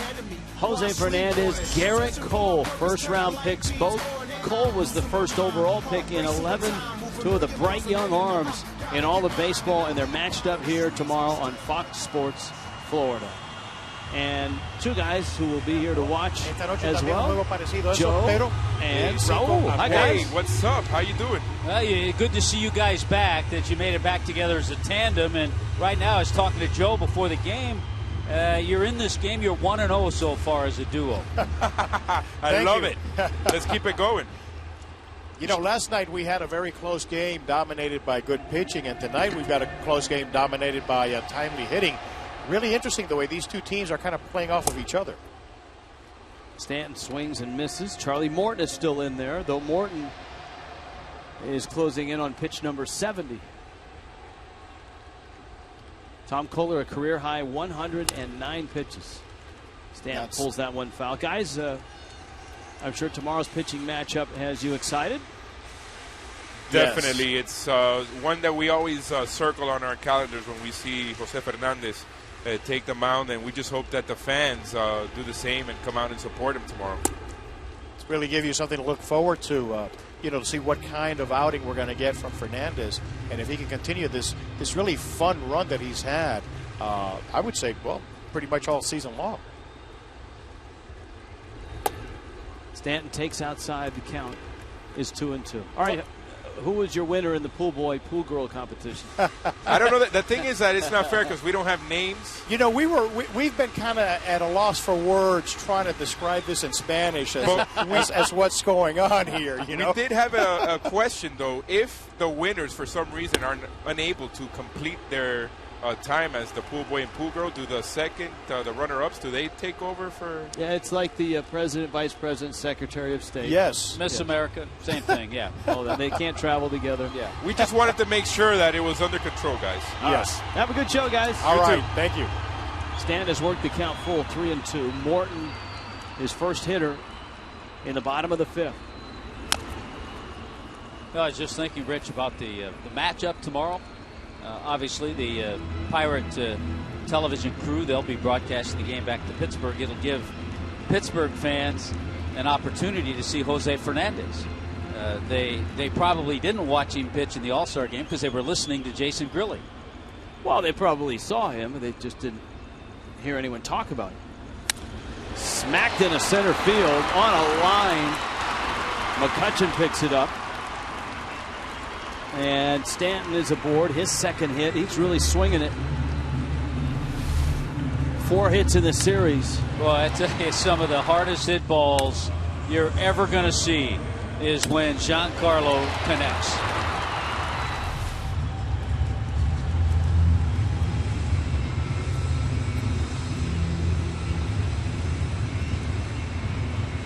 Morrison hit by a pitch, dumped an RBI single into left in the third inning.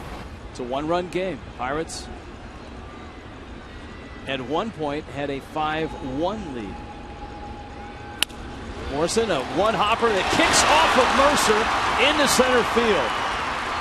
Probably a base hit because that ate Mercer alive. Yeah, this is a ball that's easy to say, well, get in front of the ball. Well, you know what he did? He got in front of the ball, but it was stung so sharply by Lomo. Short hop. And yes, it has been ruled a base hit and the correct ruling. Logan Morrison, a couple of hits tonight.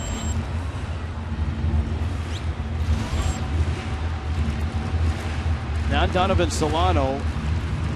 Solano's had good swings against Morton. RBI single to right, a deep liner to right.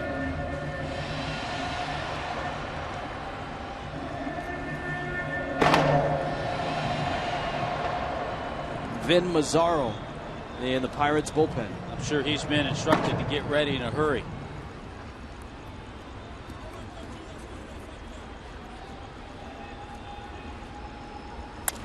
Solano up the middle.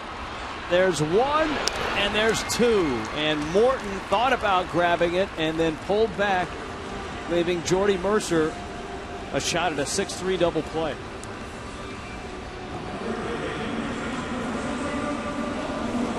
There's one thing when you see a double play come on a 2-strike count, 2-2, when a pitcher can make his pitch. You just hate to see it on the first pitch. Because on the first pitch, it's got to be a pitch you really want. Looked like a pretty decent pitch for Solano to hit. Obviously, he didn't want to hit it to short. Just hate to see it on that first pitch. Well, Polanco drove in a run with an RBI single. His last time up, he's bounced to second as well.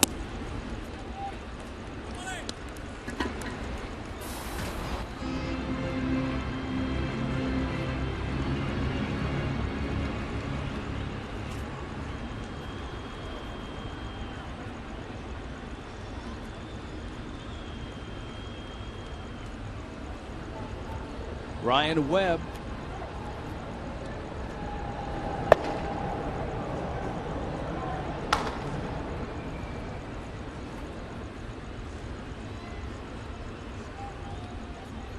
Stanton waiting at third.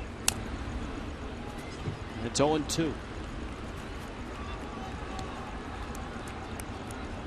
Well, you and I talking with Mike Redmond around the batting cage about the move last night to pinch hit Polanco, and he knew as well as anybody that Henderson Alvarez had another inning or two out of him the way he was throwing, but he also knows about the Pirate bullpen, the way they've pitched, and that was his one opportunity to score a run.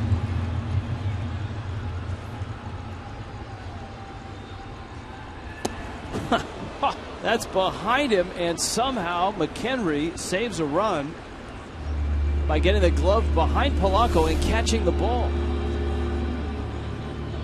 You get blinded by the hitter. That's incredible. And it's amazing that he caught that ball and caught it cleanly. And if you're Polanco, you don't have any idea which way to go.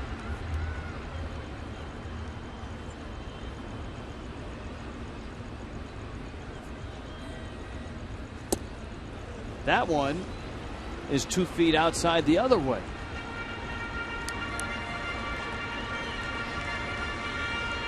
You don't think Clint Hurdle's going to go too long with Morton. Also, he's struggled. He hasn't had any really easy innings. And there's a guy coming off Tommy John surgery last June. Jake Marisnick on deck, 2-2 coming. And Polanco goes after ball 3. That one cut down by his ankles. Marlins waste those 2 singles to open the inning. To the 6th, 5-4.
Honda. Visit your Honda dealer for great lease and finance deals on fuel-efficient Hondas. and by Coventry Healthcare of Florida, lighting the way to better health. Downtown Miami tonight, a lot of action early in this ball game. And the Pirates have a 5-4 lead over the Marlins. Sixth inning rolls around. 109 pitches, a career high for Tom Koehler, and he's done. So Ryan Webb enters the ball game in the sixth. And the Marlins bullpen, which we've documented, has been one of the best in baseball over the last stretch of games from the All-Star break, or you go back to the 1st of July. Yeah, Chuck Hernandez has liked what he's seen just last night. The bullpen went 3 innings, gave up just 3 hits. 2 of those hits came off Cishek and had 6 strikeouts. And remember the 1-2-3 inning, 3 strikeouts that A.J. Ramos had.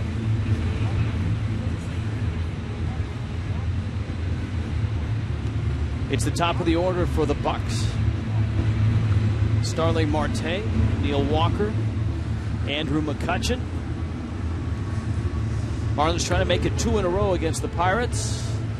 Pittsburgh trying to keep up with those Cardinals in the Central. The Cardinals today shut out by the Braves 2-0.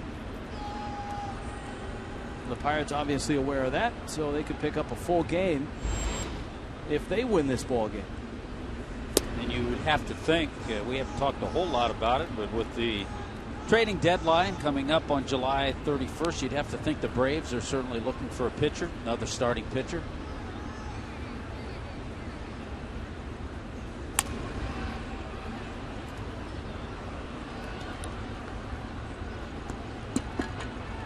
Ball and a strike. It's amazing as you talk about the Braves and needing a starting pitcher and Hudson going down. You look at the standings in the East. The Braves improved to 59-45 with the win over St. Louis. And they keep an 8.5 game lead over Washington.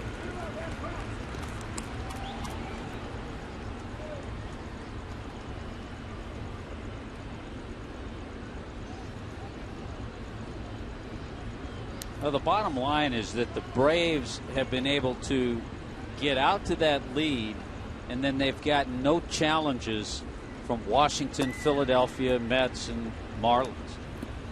That's why they've been able to do that. The Braves, if they were in the Central, would be in 4th place. The Cardinals, Pirates, Reds. And if the Phillies were in the Central, they would be trading guys. Yeah, they would be sellers. 2-2 pitch, line foul. As it is, Ruben Amaro and the Phillies just shelled out $50 million for a Cuban pitcher. I think Ruben Amaro has gotten a lot of calls for Cliff Lee, though, too.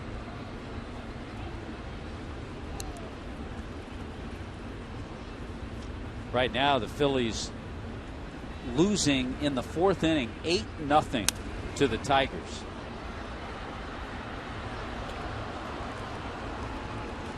Ouch.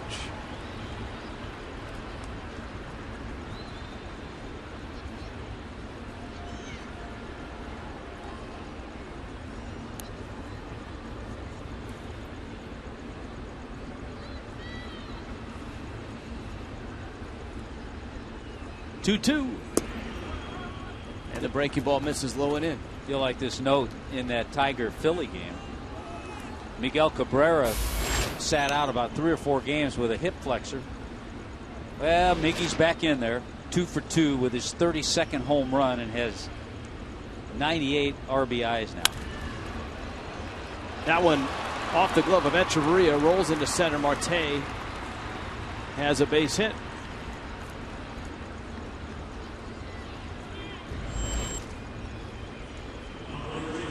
Well, the Mets are in town. Obviously, that series starts on Monday, but on Tuesday, you can take advantage of the Miami Herald's half-price Tuesday offer. Get up to 8 half-price tickets in Legend, Silver, Baseline Reserve, Bullpen Reserve, or Home Run Porch.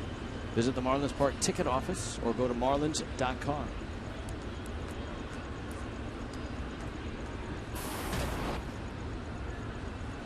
Neil Walker. Walker 2 for 3, and he's lined out. And Marte is running. Now he stops and races back to first. Well, remember, we saw Marte pick up his 30th stolen base last night. Rob Brantley on the year, 12 out of 34 in nailing runners, 35%. Very good. You can see Fox Tracks, brought to you by Checkers. That was a strike.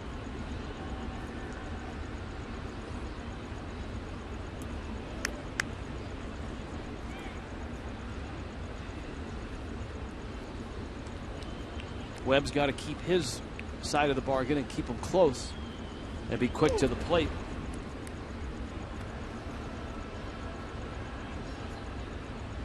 Milwaukee scoring runs in Colorado, 6-0. The Brewers on top of the Rockies. You know, the Rockies scored a lot of runs against the Brewers last night.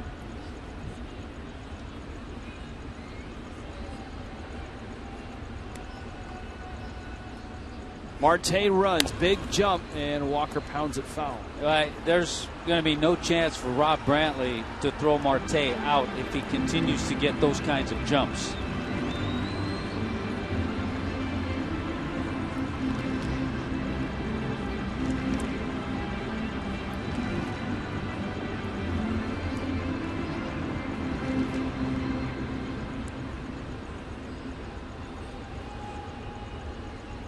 Justin Wilson in Pittsburgh's bullpen.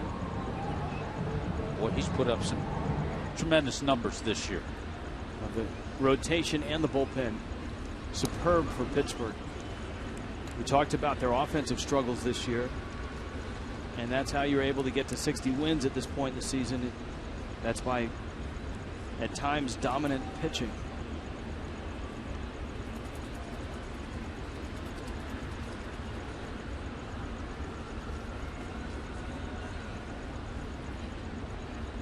Marte, another great jump.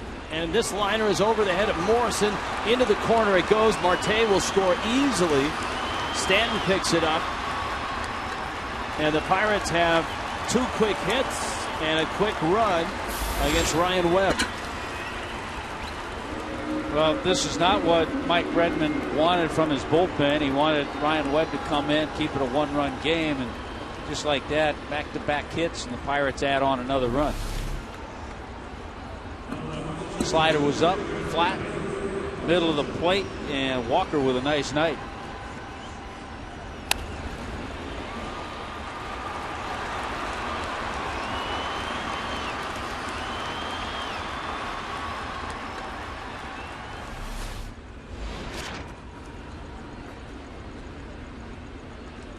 Now McCutchen, 1 for 2 with a walk. Pirates have already tied their season high with 5 doubles tonight.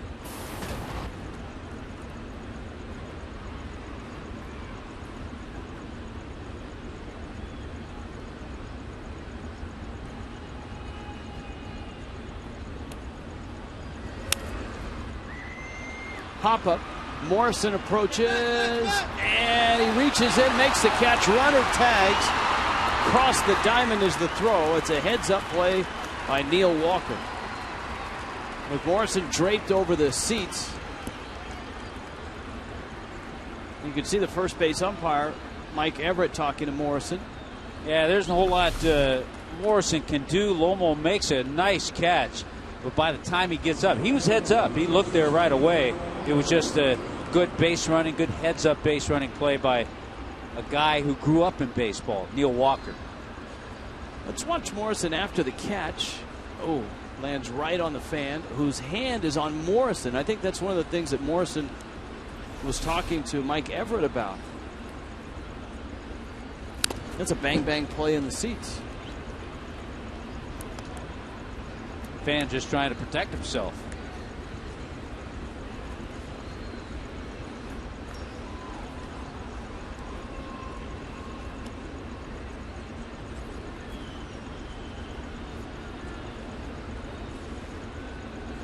Webb has to deal with Pedro Alvarez. Infield's in. There's 1 out.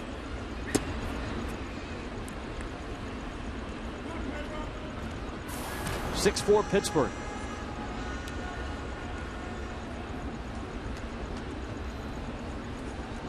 The other postseason team right now in the Central, Cincinnati. And they're in Los Angeles tonight.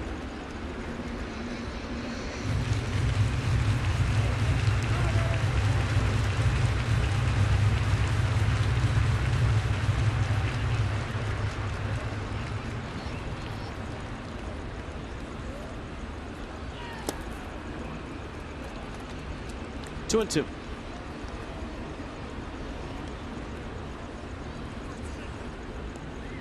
Correct.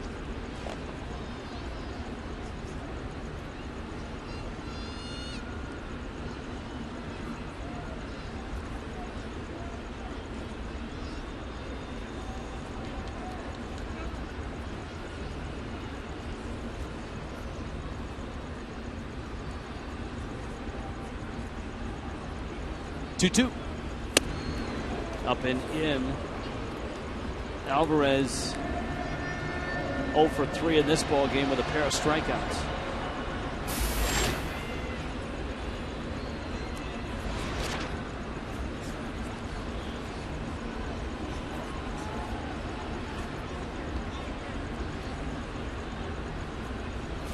Good breaking ball. Boy, went up to that fastball the pitch before. It came back with a real good slider.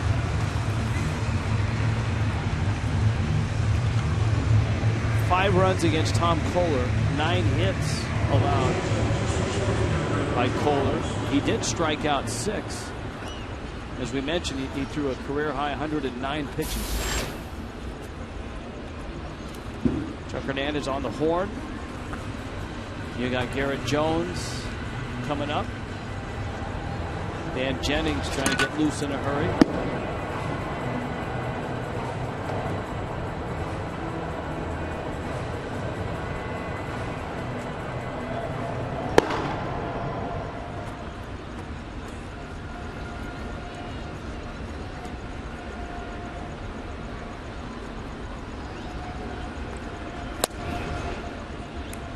One and 0. On a night where neither starters look sharp, Charlie Morton, 5 innings, 4 runs, 9 hits.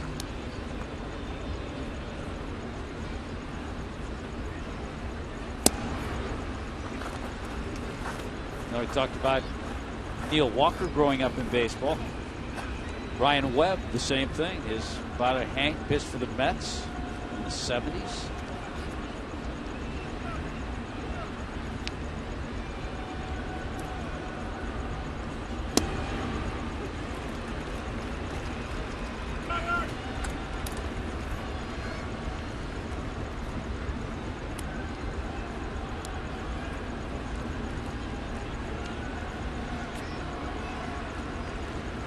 One and 2.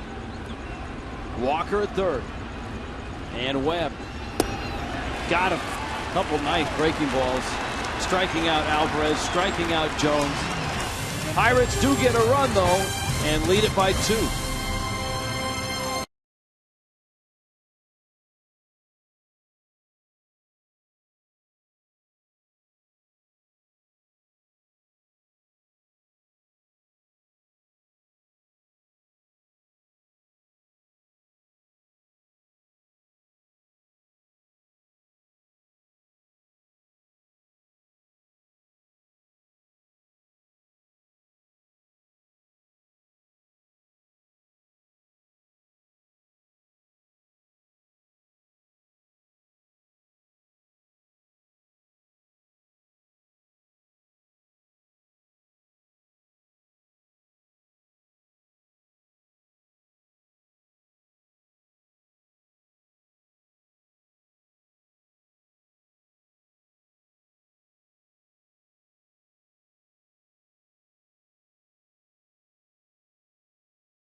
On top of the Marlins here at Marlins Park on a Saturday night. Tommy was talking about footwork at short. Freeze Cam brought to you by Frost Brewed Coors Light.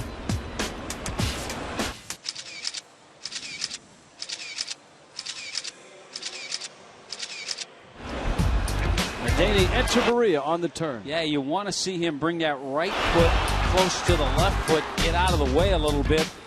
That way he'll have a little better throw to first base. Let's check in with Frank Ford. Frank? All right, thank you, Rich. We're with Megan Diaz, who is the Marlins RBI program scholarship winner. Where do you go to college? I go to the University of Florida. And what would you like to study with that scholarship? I'm thinking about marketing to possibly one day work for the Marlins. Okay, now it's a $20,000 scholarship, so how much does that help out you and your family? It means a lot to me. I applied to it thinking that it wasn't going to be possible, but in the last minute I found out that I actually got it, and it's like a dream come true. So you're a pretty accomplished softball player. You played a couple years in the Marlins RBI program, is that correct? Yeah, I played for 2 years and 3 years in my high school. All right, now you are a huge, huge Marlins fan, and after this pitch to Jake Marisnick, I'm going to ask you to hold up your sign. So go ahead, hold up your sign to the camera there. Huge Giancarlo Stanton fan. Stanton, will you marry me? So did he give you an answer? He did. He saw me and he said yes, of course. Okay. You're going to hold him to that, huh? I am. It's official. Okay. Well, congratulations on the scholarship. Best of luck at the University of Florida. Thank you. All right, guys, that's Megan Diaz and the Marlins RBI program coming through in a big way with that scholarship award to Megan. Guys? All right, you see Gabby Sanchez, who's come into the ball game. And Sanchez, as part of a double switch. The new pitcher is Justin Wilson. Tommy talked about the numbers that he's rung up. They had a couple out of the bullpen on the All-Star team. Wilson had numbers similar to that. The 2.18 ERA in middle relief. So he's got a live arm. His fastball, you saw that last one, 97. Gabby Sanchez will be in the 9 spot, and that puts the pitcher for the Pirates in the 5 spot.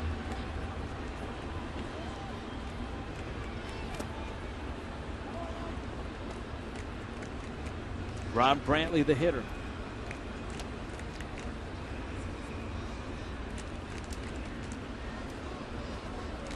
So Charlie Morton's night, 5 innings worth. The 9 hits, 4 runs, 3 of them earned. I guess one thing Morton had going for him was control. He didn't walk anybody, and he struck out 6. Justin Ruggiano, the on-deck circle. Good try, by the way, by Rob Brantley. Just trying to get on base, trailing by 2 runs. They've played that big shift. He's got a tough lefty that he's facing. He just tried to push a bunt up that third baseline.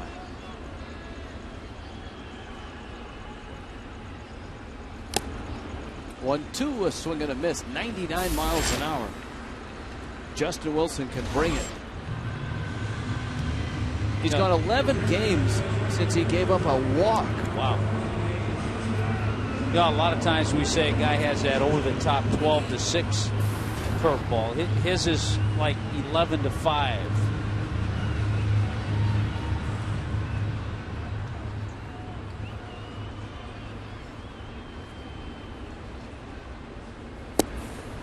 So Ruggiano gets the at-bat.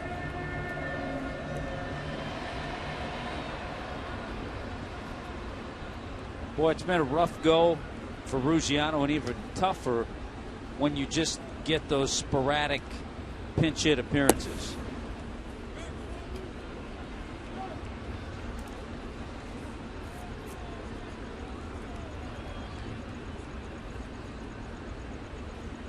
When you're riding a long offer, you want to get in there and get 4 at-bats every night. But 0 for 31 right now. He's tied with Giancarlo Stanton for the second longest in Marlins team history.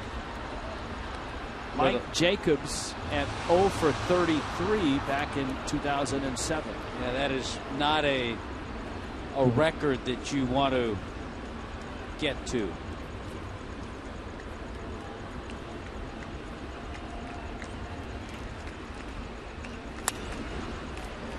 And Ruggiano pops this one up. Sanchez darts and dashes over and makes the catch. And that's why Justin Wilson's one of the best kept secrets in the National League.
Gabby Sanchez as a Fish had the first walk-off hit at Marlins Park. It's a 20th anniversary moment.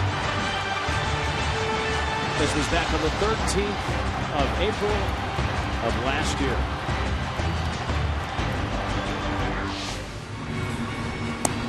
Well, you can work up quite a hunger watching all the competition out there.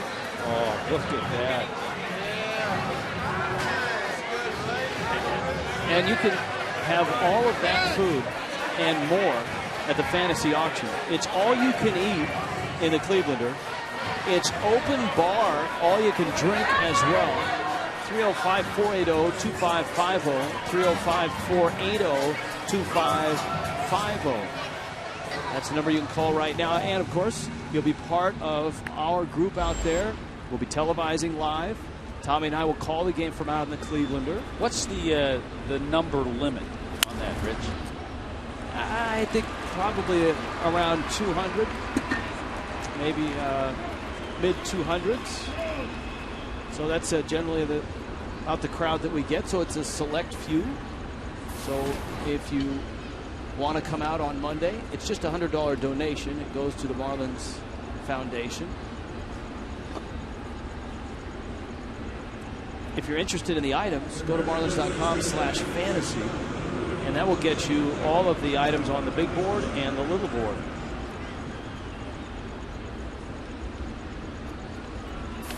Well, how about the night of Michael McHenry with that base hit? A 4-hit night, career high for him. Jose Tabata, the pinch hitter. So Tabata.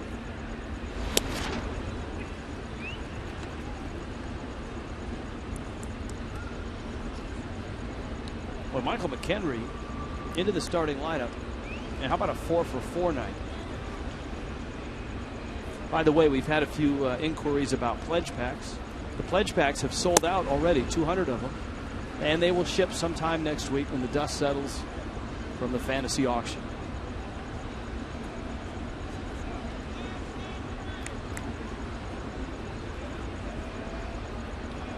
This year is the fastest we've ever sold out of the pledge packs, 200. Yeah, I found that out. Yeah, you were already. We were all set to do the on-camera promos. Jose Fernandez and Steve Cishek signed the balls. All the cool stuff was lined up, and just like that, they were gone. Our knowledgeable fans, they jumped on that in a hurry.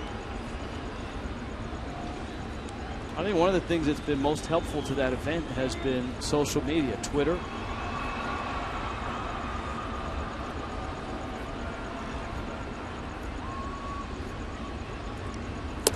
quite honestly, we tweeted a lot during the All-Star game about the pledge packs because you could buy them online.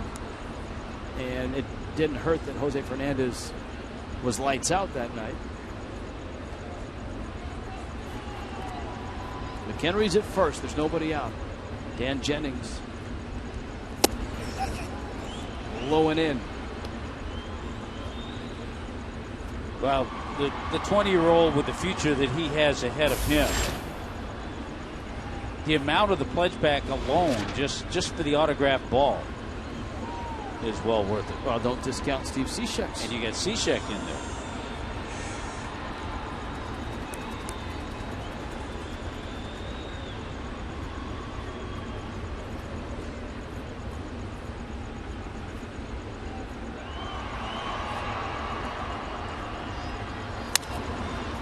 To right, Stanton sets himself and makes the catch. But that Tigers lead over the Phillies is now 9-0.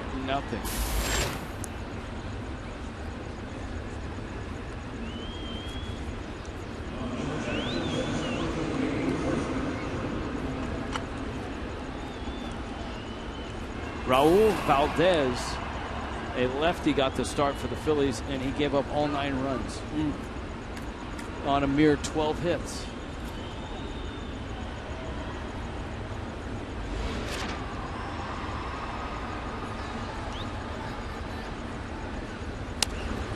You know who's having a nice year for the Tigers is Marcus Tuiasosopo.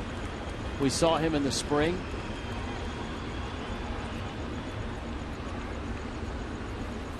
Son of former NFL star Manu Tuiasosopo, and the Tuiasosopo family, a great athletic family in the Northwest. His brother was a backup quarterback in the NFL for a while. Is it Marcus or Matt? I go with you on the Northwest stuff. It's Matt. Marcus was his brother. That's my bad. Cabrera with 3 RBIs in that game now has 99 on the year. So Matt Tuiasosopo hitting 297 has driven in 3 runs in that ball game. Little tapper. Jennings sets his feet, fires, got an out. Solano not in time. An athletic turn for sure, but not in time to get Mercer at first base. Pretty good throw by Dan Jennings, and a little tough to get something on the ball when you're in that position. Close play, but it was beaten by Jordy Mercer. Now, as a middle infielder, a lot of times that's a shortstop's ball, but the ball was to the third base side of second, and I think Echeverria was readying himself if that ball got through. And so Solano had to come over to make that turn. And timing was a little off because he had a ways to go to get there. Gabby Sanchez first at bat of the ball game. 1 for 3 last night with a double.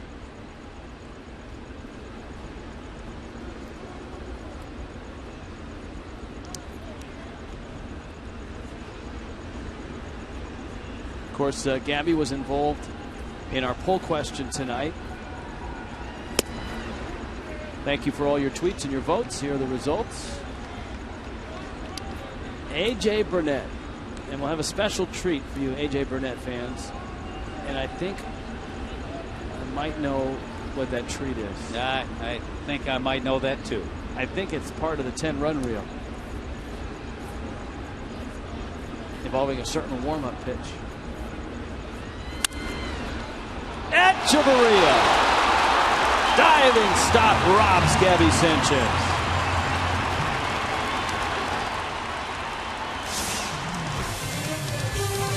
Boy, he is amazing.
A couple of errors. Miami, 4 runs on 9 hits. Staying in the ball game to play right field for the Bucks, Jose Tabata. Toyota trend and Danny Echeverria. July has been a great month for Echeverria. He was over 400 up until a few days ago. Now he's just dipped into the 300s. At Marlins Park, 394. He was 381 overall coming into tonight's 0 for 3. Boy, you know how things go up and down. He's 1 for his last 10 now in the last 3 games. 0 for 3 tonight. But coming into this game, Danny Echeverria has hit in 19 of his last 21 games.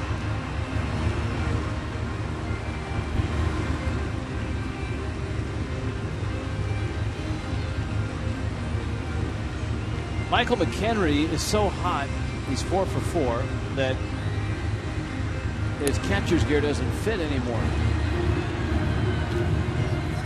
And after a wardrobe adjustment, Josh Harrison playing the role of warm-up catcher. Russell Martin has a banged-up knee. You don't want him out there.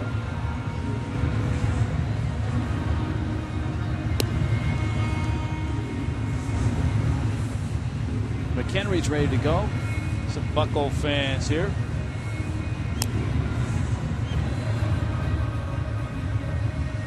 Bottom 7, 2-run lead for the Pirates.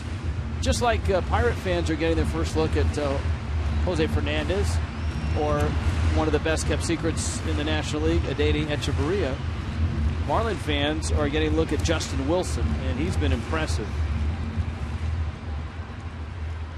Well, 1-2-3 inning in the 6th. And Clint Hurdle getting another inning out of him here. He's got the top of the order to work against. His last 17 1/3 innings, he's given up just 3 earned runs. Free and easy lefty that throws in the mid to upper 90s. Out of a pretty good baseball school, Fresno State.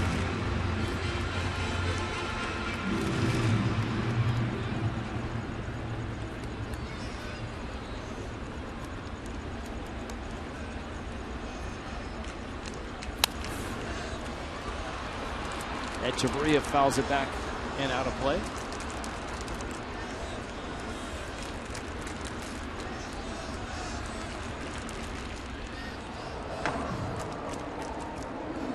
Brian Morris.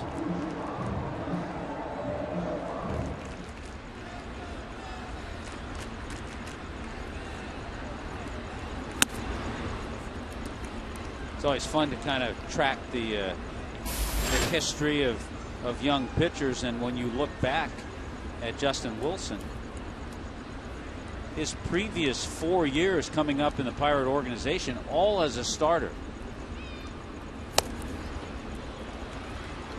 And Wilson with a strikeout.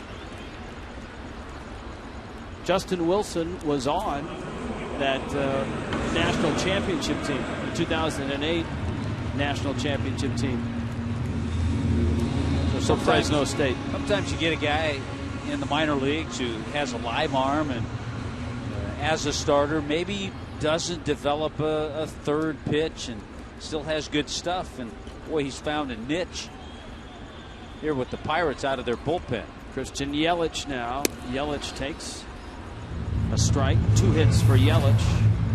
In fact, Wilson was a key part of the Game 3 win in the championship series against Georgia. Georgia won the first game big, but then Fresno State won the next 2, and Wilson pitched in the 6-1 win in Game 3. And Wilson gets the out at first. Yelich is out.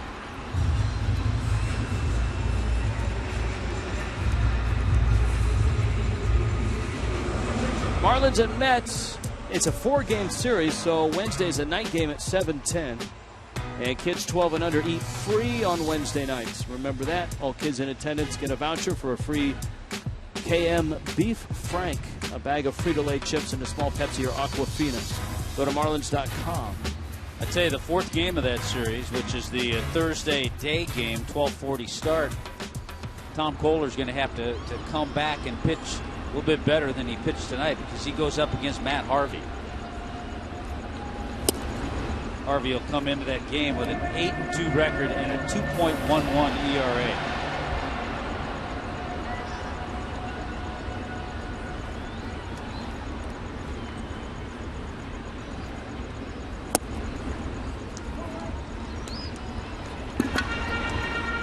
But Monday night, while you and I will be out there in the Cleveland, it'll be Jacob Turner against Jeremy Hefner. How about Tuesday night when we're up in the suite, the Fox Sports Florida suite? Good matchup, Nathan Eovaldi and Zach Wheeler. And a lot of nice appetizers.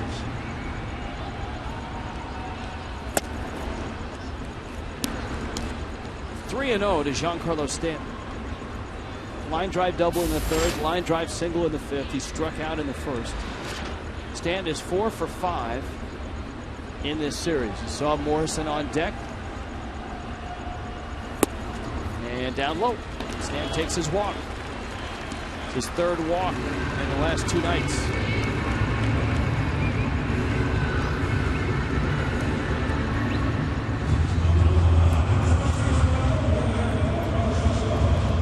Well, Justin Wilson had gone 11 straight games without allowing a walk.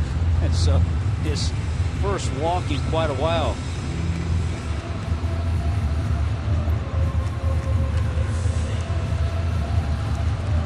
Morrison 2 for 2, hit by a pitch and a pair of singles. He's driven in a run. He has scored a run.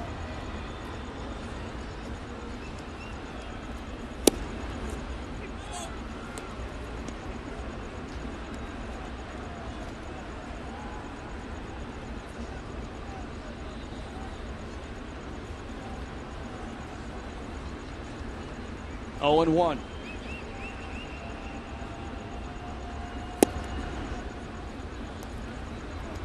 Well, a couple of 97-mile-an-hour fastballs.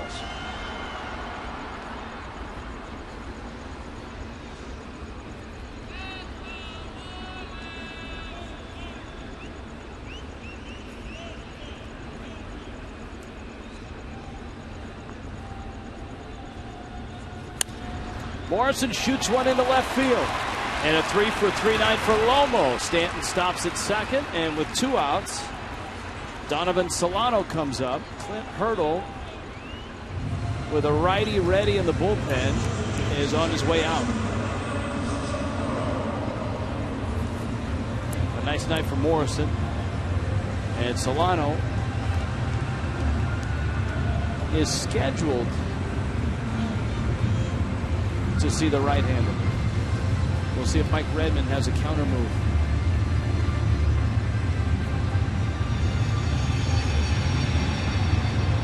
Pirates go to their bullpen. A Metro PCS call to the pen.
And the Pirates go to their bullpen for the second time in the ball game. Brian Morris comes out of the pen. Another good arm, ERA of under 3. Boy, it seems like everybody out of that pen, mid-90s fastball. Morris also features a power curveball. Now it was Morris who gave up the walk-off homer to Bryce Harper on Thursday night in Washington. You and I had this discussion with Donovan Solano coming up between innings. He swung the bat well tonight, so you have the choice of allowing him to hit or pinch hitting a Greg Dobbs, but Melanson's a righty. You'll probably see a righty in the 9th inning. And Solano has swung the bat well the last week. Had a good series in Colorado, and he swings through a breaking ball from Morris. Yeah, I think if Solano were not swinging the bat well at all, then you would have seen Dobbs. A walk to Stanton with 2 outs. A single by Morrison followed. Polanco is on deck.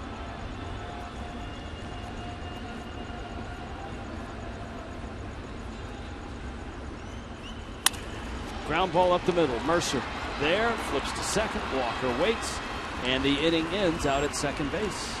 Brian Morris picks up Justin Wilson, and the Pirates hang on to a 2-run lead.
Summary. Now, Tommy, normally it's hits and runs, but why not? Let's do a little pool boy, pool girl recap. Well, we had this scramble for the baseball in the pool. Had a little, I don't want to call it beer pong, but that's what you do call it, hula hoop competition. And early on, Corey and Allison took an early lead, and I think that's what carried them to their winner's roll. So congratulations to Corey and to Allison. That's some of your best work, Hut. Breaking ball is a strike. Starling Marte for the 4th time leading off an inning, as he leads off here in the 8th. Pirates have put 6 on the board. They have a dozen hits.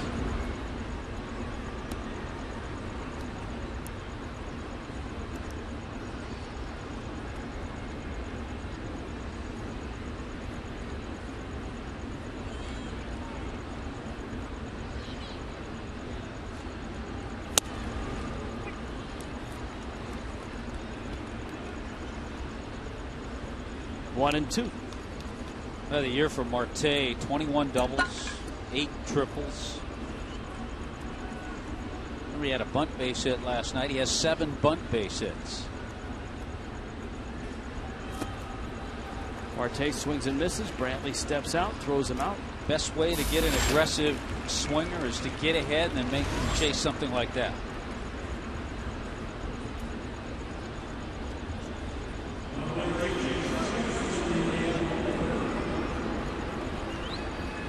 Jennings now going after Neil Walker. Andrew McCutchen is due up next. Walker with a 3-hit night.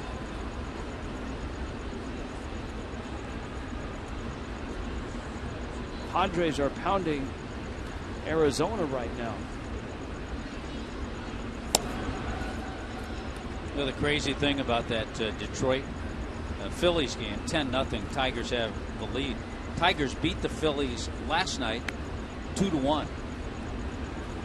Another well-pitched game by Cole Hamels, who goes to 4-13 with that loss. Didn't we have a poll question about a month and a half ago? Would Cole Hamels get back to 500? And I said no. And a lot of people doubted that. That's right. He's going to have to go some bit.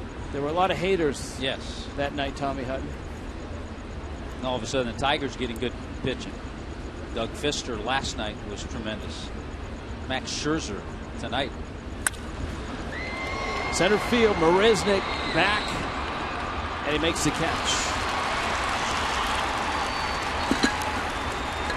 Nice easy glide watching Jake Marisnick go after fly balls.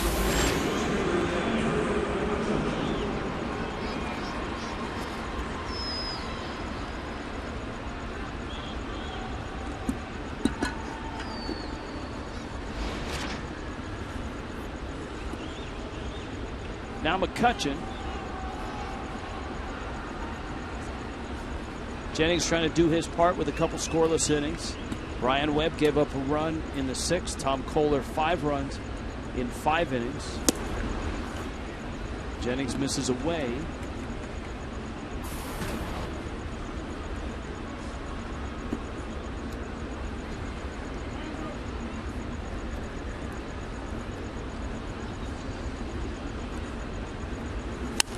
Breaking ball scorched and down the line and fair. Extra bases for McCutchen.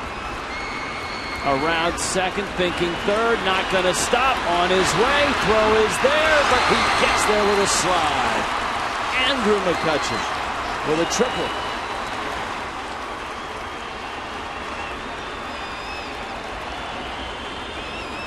An exciting player with a tremendous amount of ability.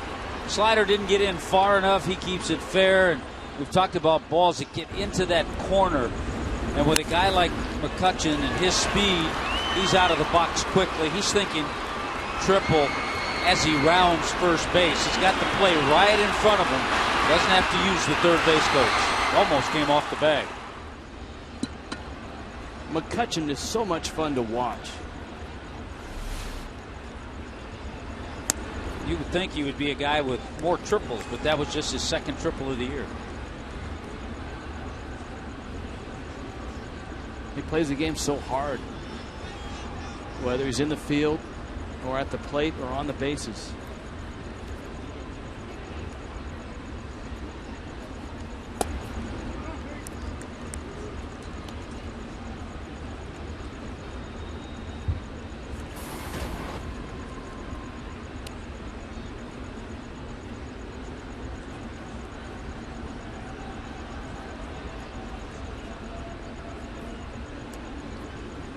Alvarez,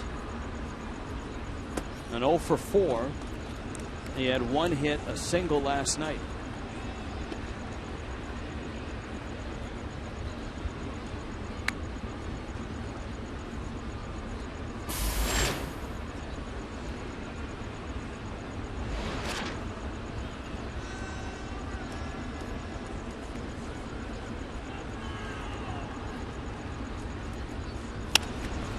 That's trouble. It's in the gap and it falls. Base hit. Alvarez delivers the run, his 65th driven in, and the Pirates have some more insurance. 7-4. 2-out runs late in the game are big. 2-out triple by McCutchen. Good battle by Alvarez to not hit the ball all that hard, but battle off that pitch and have a decent swing. That's how you pick up a lot of RBIs, swings like that. That Padres game is 8-1 San Diego in the bottom of the 5th. I was about to give that score, and my iPad crashed. Sorry.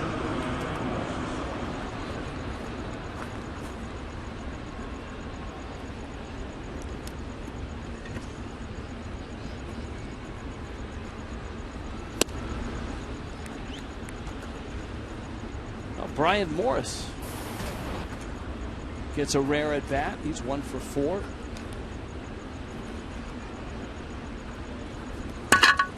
This is the pitcher spot after a double switch that brought Gabby Sanchez into the ball game. Yonder Alonso, big hit in that Padre game, Rich, that you were trying to get to. He's got 3 RBIs. So you're having more success on your phone. Denorfia and Headley have home runs. Than my iPad. Ball in the dirt. Brantley doesn't see it all the way up off the screen. Alvarez will stop at second base. Jed Jerko, 0 for 3. Have we made the all underrated team official yet? Would Jerko be on that team? It's hard to put a rookie on that team because you haven't established whether he's underrated or not.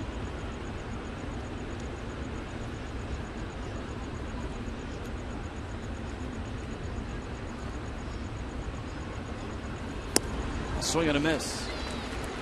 And Jennings finishes off Morris. But the Pirates put a run on the board. Andrew McCutchen, a 2-out triple. Alvarez knocks him home.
They made it. They did. 7-4. Pirates on top.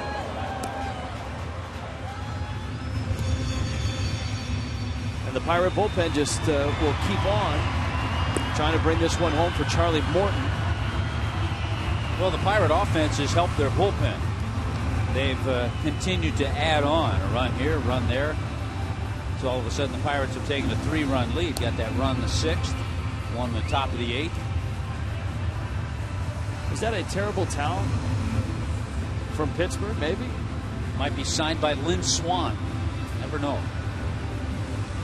It's a good call. Rocky Bleier. Now, if you Rocky Bleier. A few weekends ago, I was in Pittsburgh, and the Pittsburgh airport's got the life-size, or actually it seems larger than life, of Franco Harris and the Immaculate Reception. It's a great setting in Pittsburgh. They're on the Three Rivers, where they have the 2 stadiums, PNC, Heinz Field. Come through the tunnel. It's the first thing you see off to the left. Oh, the Fort Pitt Tunnel. When you come out of that and drive into downtown Pittsburgh, it's a spectacular view. You've got the city on the right, the stadium's on the left. Got the inclines going up the hill. Gabby Sanchez makes a running catch on that broken bat flare from Polanco.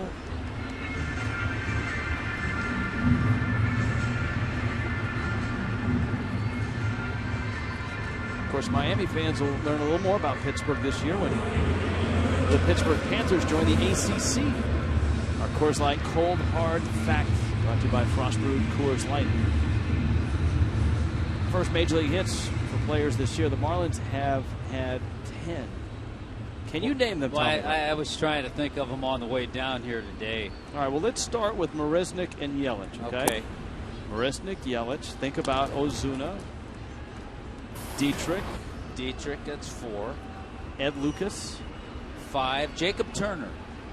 Okay, yeah, now you're getting into the pitcher category. So Turner and Fernandez. That's 7. How about Kohler? 8. So we're up to 8 already. That's pretty good. How about Joe Mahoney? That's right. He had been 0 for 4 as an Oriole.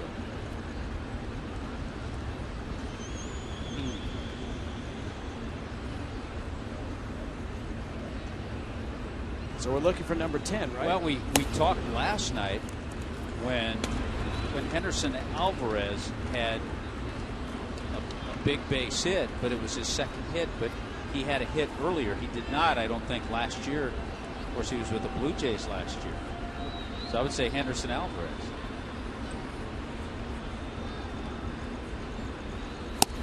Let's run that by our blue ribbon panel known as the crack staff. Marisnick walks. That's his first big league walk.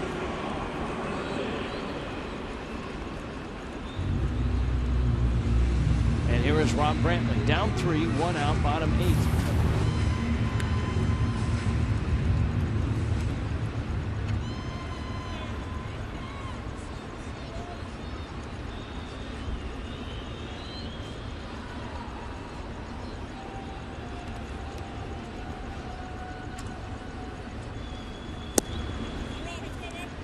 Brantley takes a breaking ball for a strike. An 0 for 3 night and a pair of strikeouts his last 2 times up. Tony Watson, everybody has moved forward 1 spot with the loss of Jason Grilli to the disabled list. Mark Melancon from the setup man to the closer.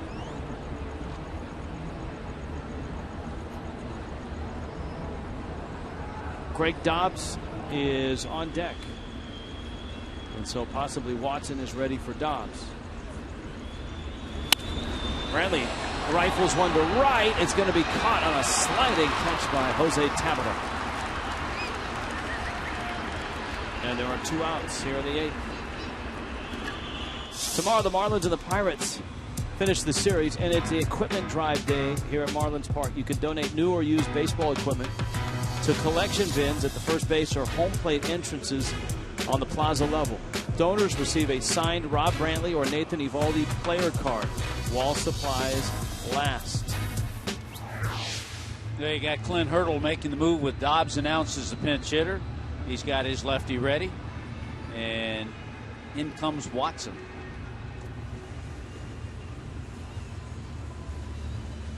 Out goes Morris.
Bottom of the 8th.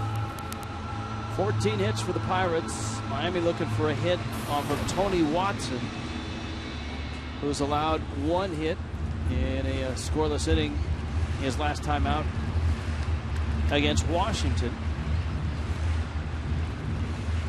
Well, again, pretty good numbers. He doesn't throw as hard as Wilson, but it gives Hurdle a couple of nice lefties in his bullpen.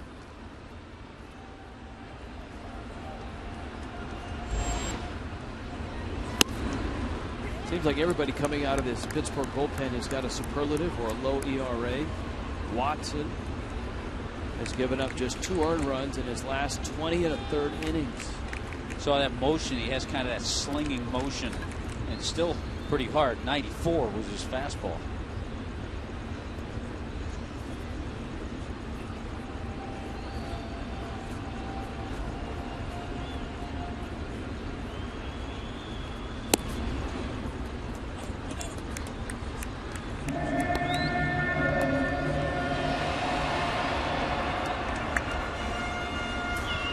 Dobbs had a pinch hit ball game last night. 5 pinch hits on the year.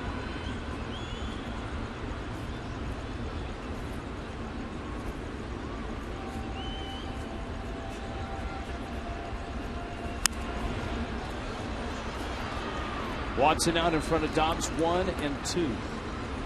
Finale tomorrow. Fernandez and Cole. Be a lot of eyeballs from both organizations on those 2. Scouts, I'm sure, will relish the fact that those 2 first-round draft picks will be at each other tomorrow. They'll enjoy. Scouts always enjoy watching Jose Fernandez, and I'm sure they do Garrett Cole too. Fastball, swing and a miss. Dobbs goes down. Watson strikes out Dobbs, and the Pirates' pen is the difference in this one.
Fox Sports Florida Fantasy Auction brought to you by the Clevelander. You can watch it here on Fox Sports Florida, or you can come and join us. All the cool stuff, the Royal Caribbean Cruise, the golf experience with Tommy Hutton, Fox Sports Florida Suite Experience. If you'd like to come out and have dinner with us, a $100 donation gets you all you can eat and all you can drink. Open bar at the Clevelander. Marlins.com/fantasy is where you can get tickets. And as well, if you go to Marlins.com/fantasy, you can look at all the prizes that are up for auction on Monday night. It will be the Marlins and the Mets. Here tonight, Pirates trying to even the score against the Fish. Pittsburgh up 3 going into the top of the ninth. Miami a 2-0 win last night. Not too often when you look at scores, Rich, you see a lot of shutouts. The Rays shut out the Yankees 1-0. Braves beat the Cardinals 2-0. Twins over the Mariners 4-0. Indians beat the Rangers 1-0, as did the Royals over the White Sox 1-0. A lot of shutouts, a lot of low-scoring games in baseball today.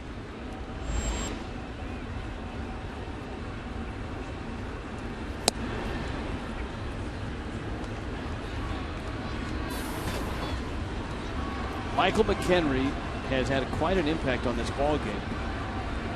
4 for 4. He started at 191. He's hitting 219 now.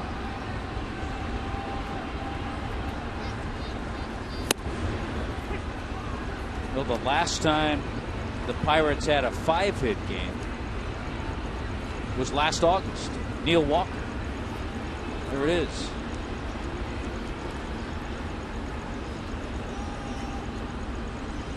A.J. Ramos. Fastball up and in. We talked about Ramos' outing last night in the 7th inning. He struck out McCutchen. He struck out Alvarez. He struck out Russell Martin. Ground ball short. Echeverria has it. Not sure if McHenry is hurt or not, but he's not moving real quickly to the dugout. Well, the Pirates do not want to see that. And Clint Hurdle wants to know what happened.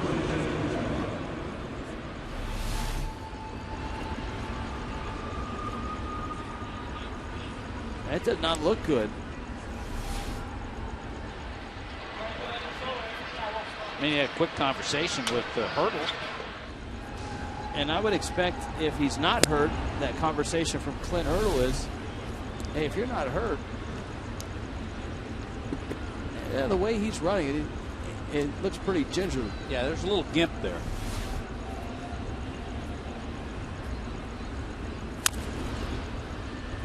Remember, Russell Martin didn't start the game because of a sore knee. The trainer of the Pirates sitting next to McHenry.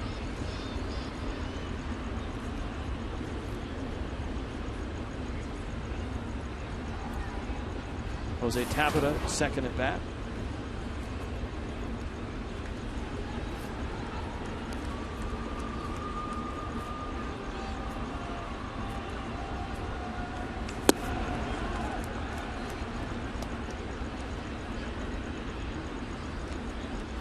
Ramos third out of the pen. Webb, Jennings in relief of Tom Kohler.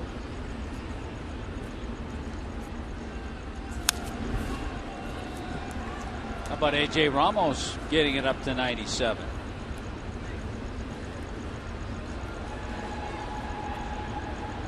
We saw Ramos and Henderson Alvarez both throw hard yesterday. Alvarez threw a pitch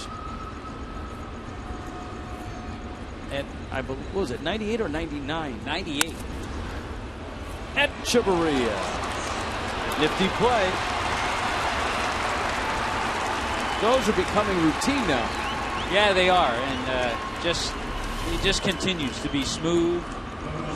And the thing about Echeverria and watching him, now think about that play in Milwaukee when he went in the hole. I mean, he goes to his right and to his left. You'll see some infielders, one way is a little better than others, but boy, to his right, to his left doesn't matter.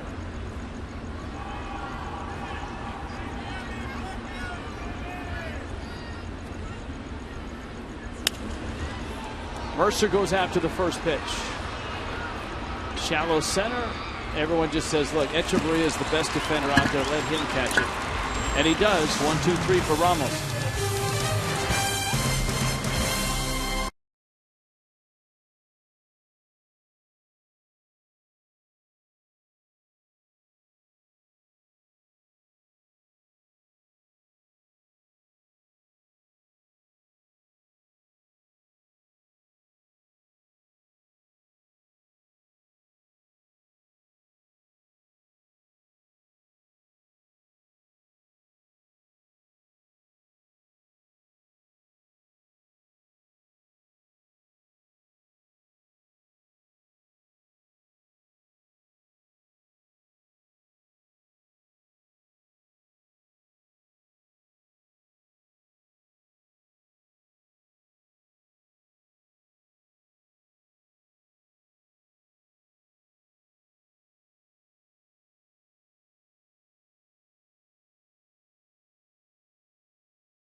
Down by 3, down to the last 3 outs.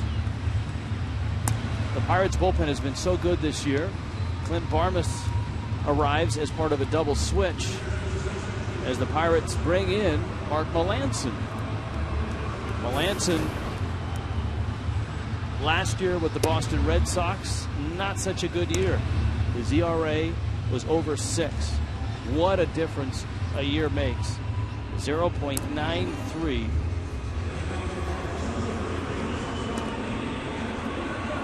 Yeah, and all of a sudden, with the injury to Jason Grilli, Melancon finds himself in that closer role. Well, the Marlins will have their top hitters up: Echeverria, Yelich, and Stanton. If anybody reaches, Morrison. The thing about Melancon, Rich, is the closer role is not unfamiliar to him. A couple of years ago, when he was with Houston, he had a terrific year. He's 8-4, nice ERA, 2.78. Had 20 saves for the Astros. Golden, Colorado. Didn't we just see footage of Golden, Colorado while we were talking about the Coors Brewery? University of Arizona product.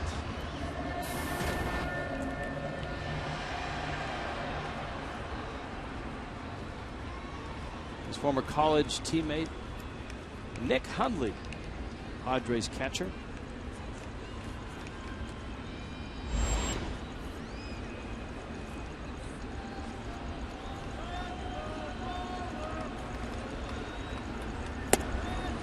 And he misses high with a fastball.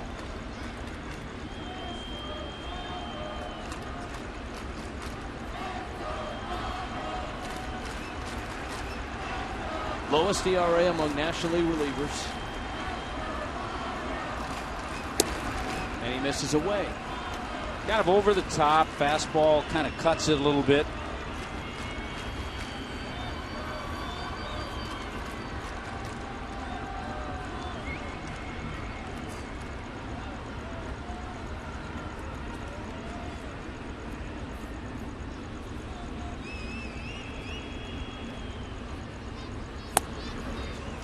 Well, he's missed on all 3 to Echeverria. That's all you need at this point. You're down by 3 in the bottom of the 9th inning. You need base runners. Got Yelich on deck. You saw Stanton waiting.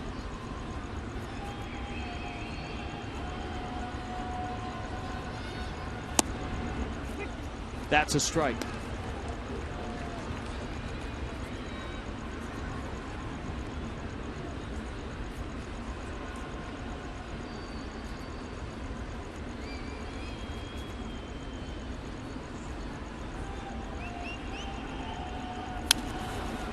And Melancon comes back to run the count full 3-2. Borderline pitch, and there were times, and I was thinking about this before the pitch was made, there was times that was a must take, especially when you had your leadoff hitter up there, to make the guy throw 3 strikes, and he actually chased a pitch that was borderline. It's a different time now, Rich. It's a different time. That's down low. Echeverria, nice at bat. Good job there. Chased one, but was patient. Didn't go after that one. Marlins Live, presented by Checkers. The spaceship has landed. Jeff Conine, whom we know has the best posture in sports television. Frank Ford, no slouch. And a fine job with the pool boy and pool girl competition. Frank giving us the Fernando Rodney signature sign. Yelich.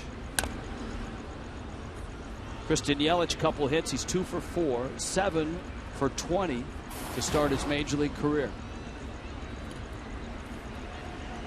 And of course, it's game on now for Yelich around baseball. I'm sure that the Mets, when they come in, will have studied a couple of series. All of the Yelich at bats, have a game plan for him. Advanced scouts do that. They'll it's one thing to say, well, you can't hit this, can't hit that, but they'll give tendencies, maybe what he does on pitches where he's ahead of the count, behind in the count. Has a tendency to hit the ball hard.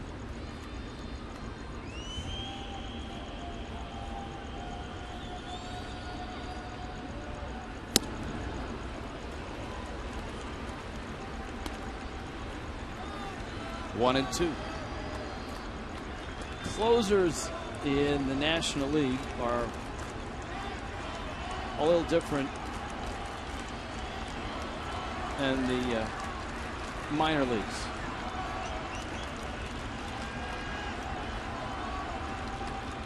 So for a guy like Yelich, it's a little different experience. Yeah, you've never seen him before. Of course, just about every pitcher he's seeing, that's the case. So you don't know how they're going to work you. They get ahead. Are they going to stay with fastball? Are they going to go with the breaking ball? Do they like to waste a pitch?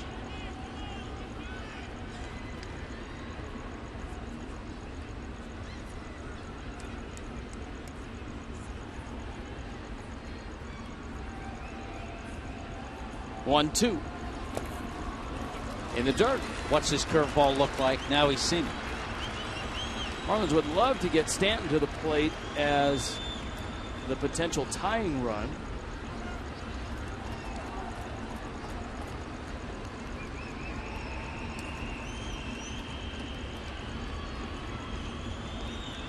You saw Melanson's minuscule ERA. This is his 50th appearance. He's given up one home run. Yelich takes. 3-2. One of the things the scouts are writing down. Very patient, good knowledge of the strike zone. Well, that was borderline, too. That's on the black at the bottom of the knees. Yeah, he got called out on a pitch in the fourth inning. I think with 2 strikes, he's got to be ready. Probably going to see the fastball. Echeverria is at first.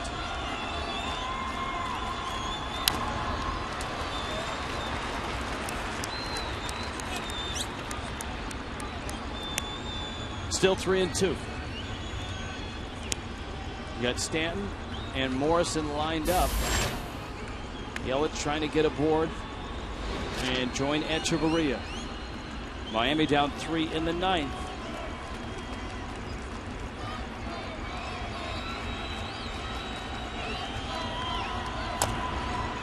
And Yelich continues the battle.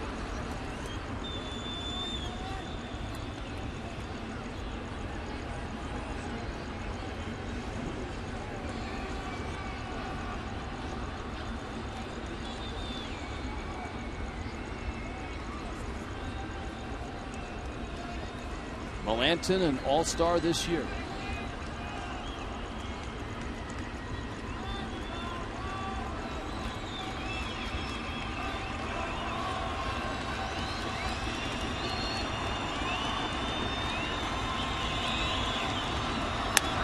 Ground ball up the middle. Walker, Varmus, and the Pirates turn a big double play. Boy, that's huge, and certainly for the Pirates, because now Melanson faces Stanton with nobody on base.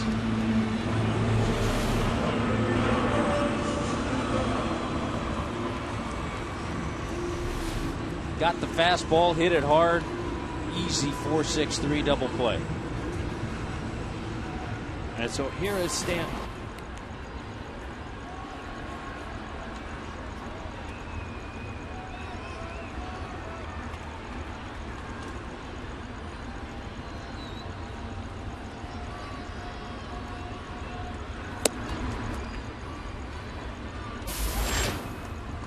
Melanson was named as a replacement to the All-Star game. And while a lot of guys arrived on private jets, Melanson's family flew in to Pittsburgh, and he drove in a rented minivan with his family to the All-Star game. That's a blue-collar arrival.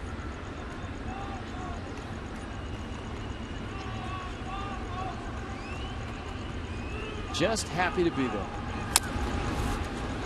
Chopper from Stanton, and the throw to first is not in time. Stanton gets a base hit. So the inning is still alive. Morrison comes up. Stanton with his third hit tonight. Logan Morrison comes in with 3 hits. Good effort by Pedro Alvarez, but an infield single. Not too many of those for Giancarlo, but he just beats it.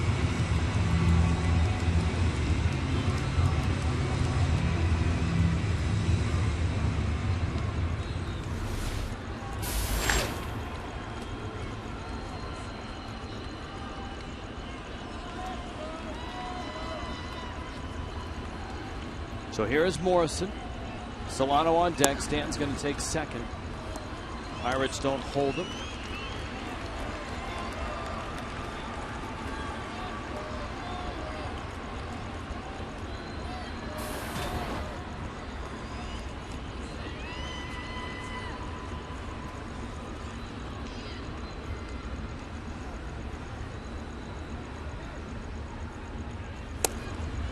This is in. And it's 2-0.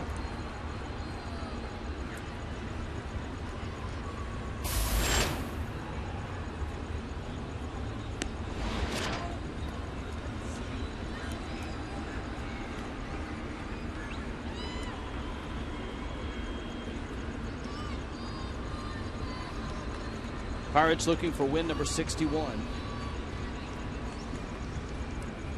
Yeah, would keep them 20 games over 500. And it would draw them within a game and a half of the Cardinals, who lost to Atlanta earlier today, 2-0. Morrison, a ground ball, right side. Gabby Sanchez steps on the bag. And the ball game is over. The Pirates win it, and they even the series at a game apiece. Melanson closes.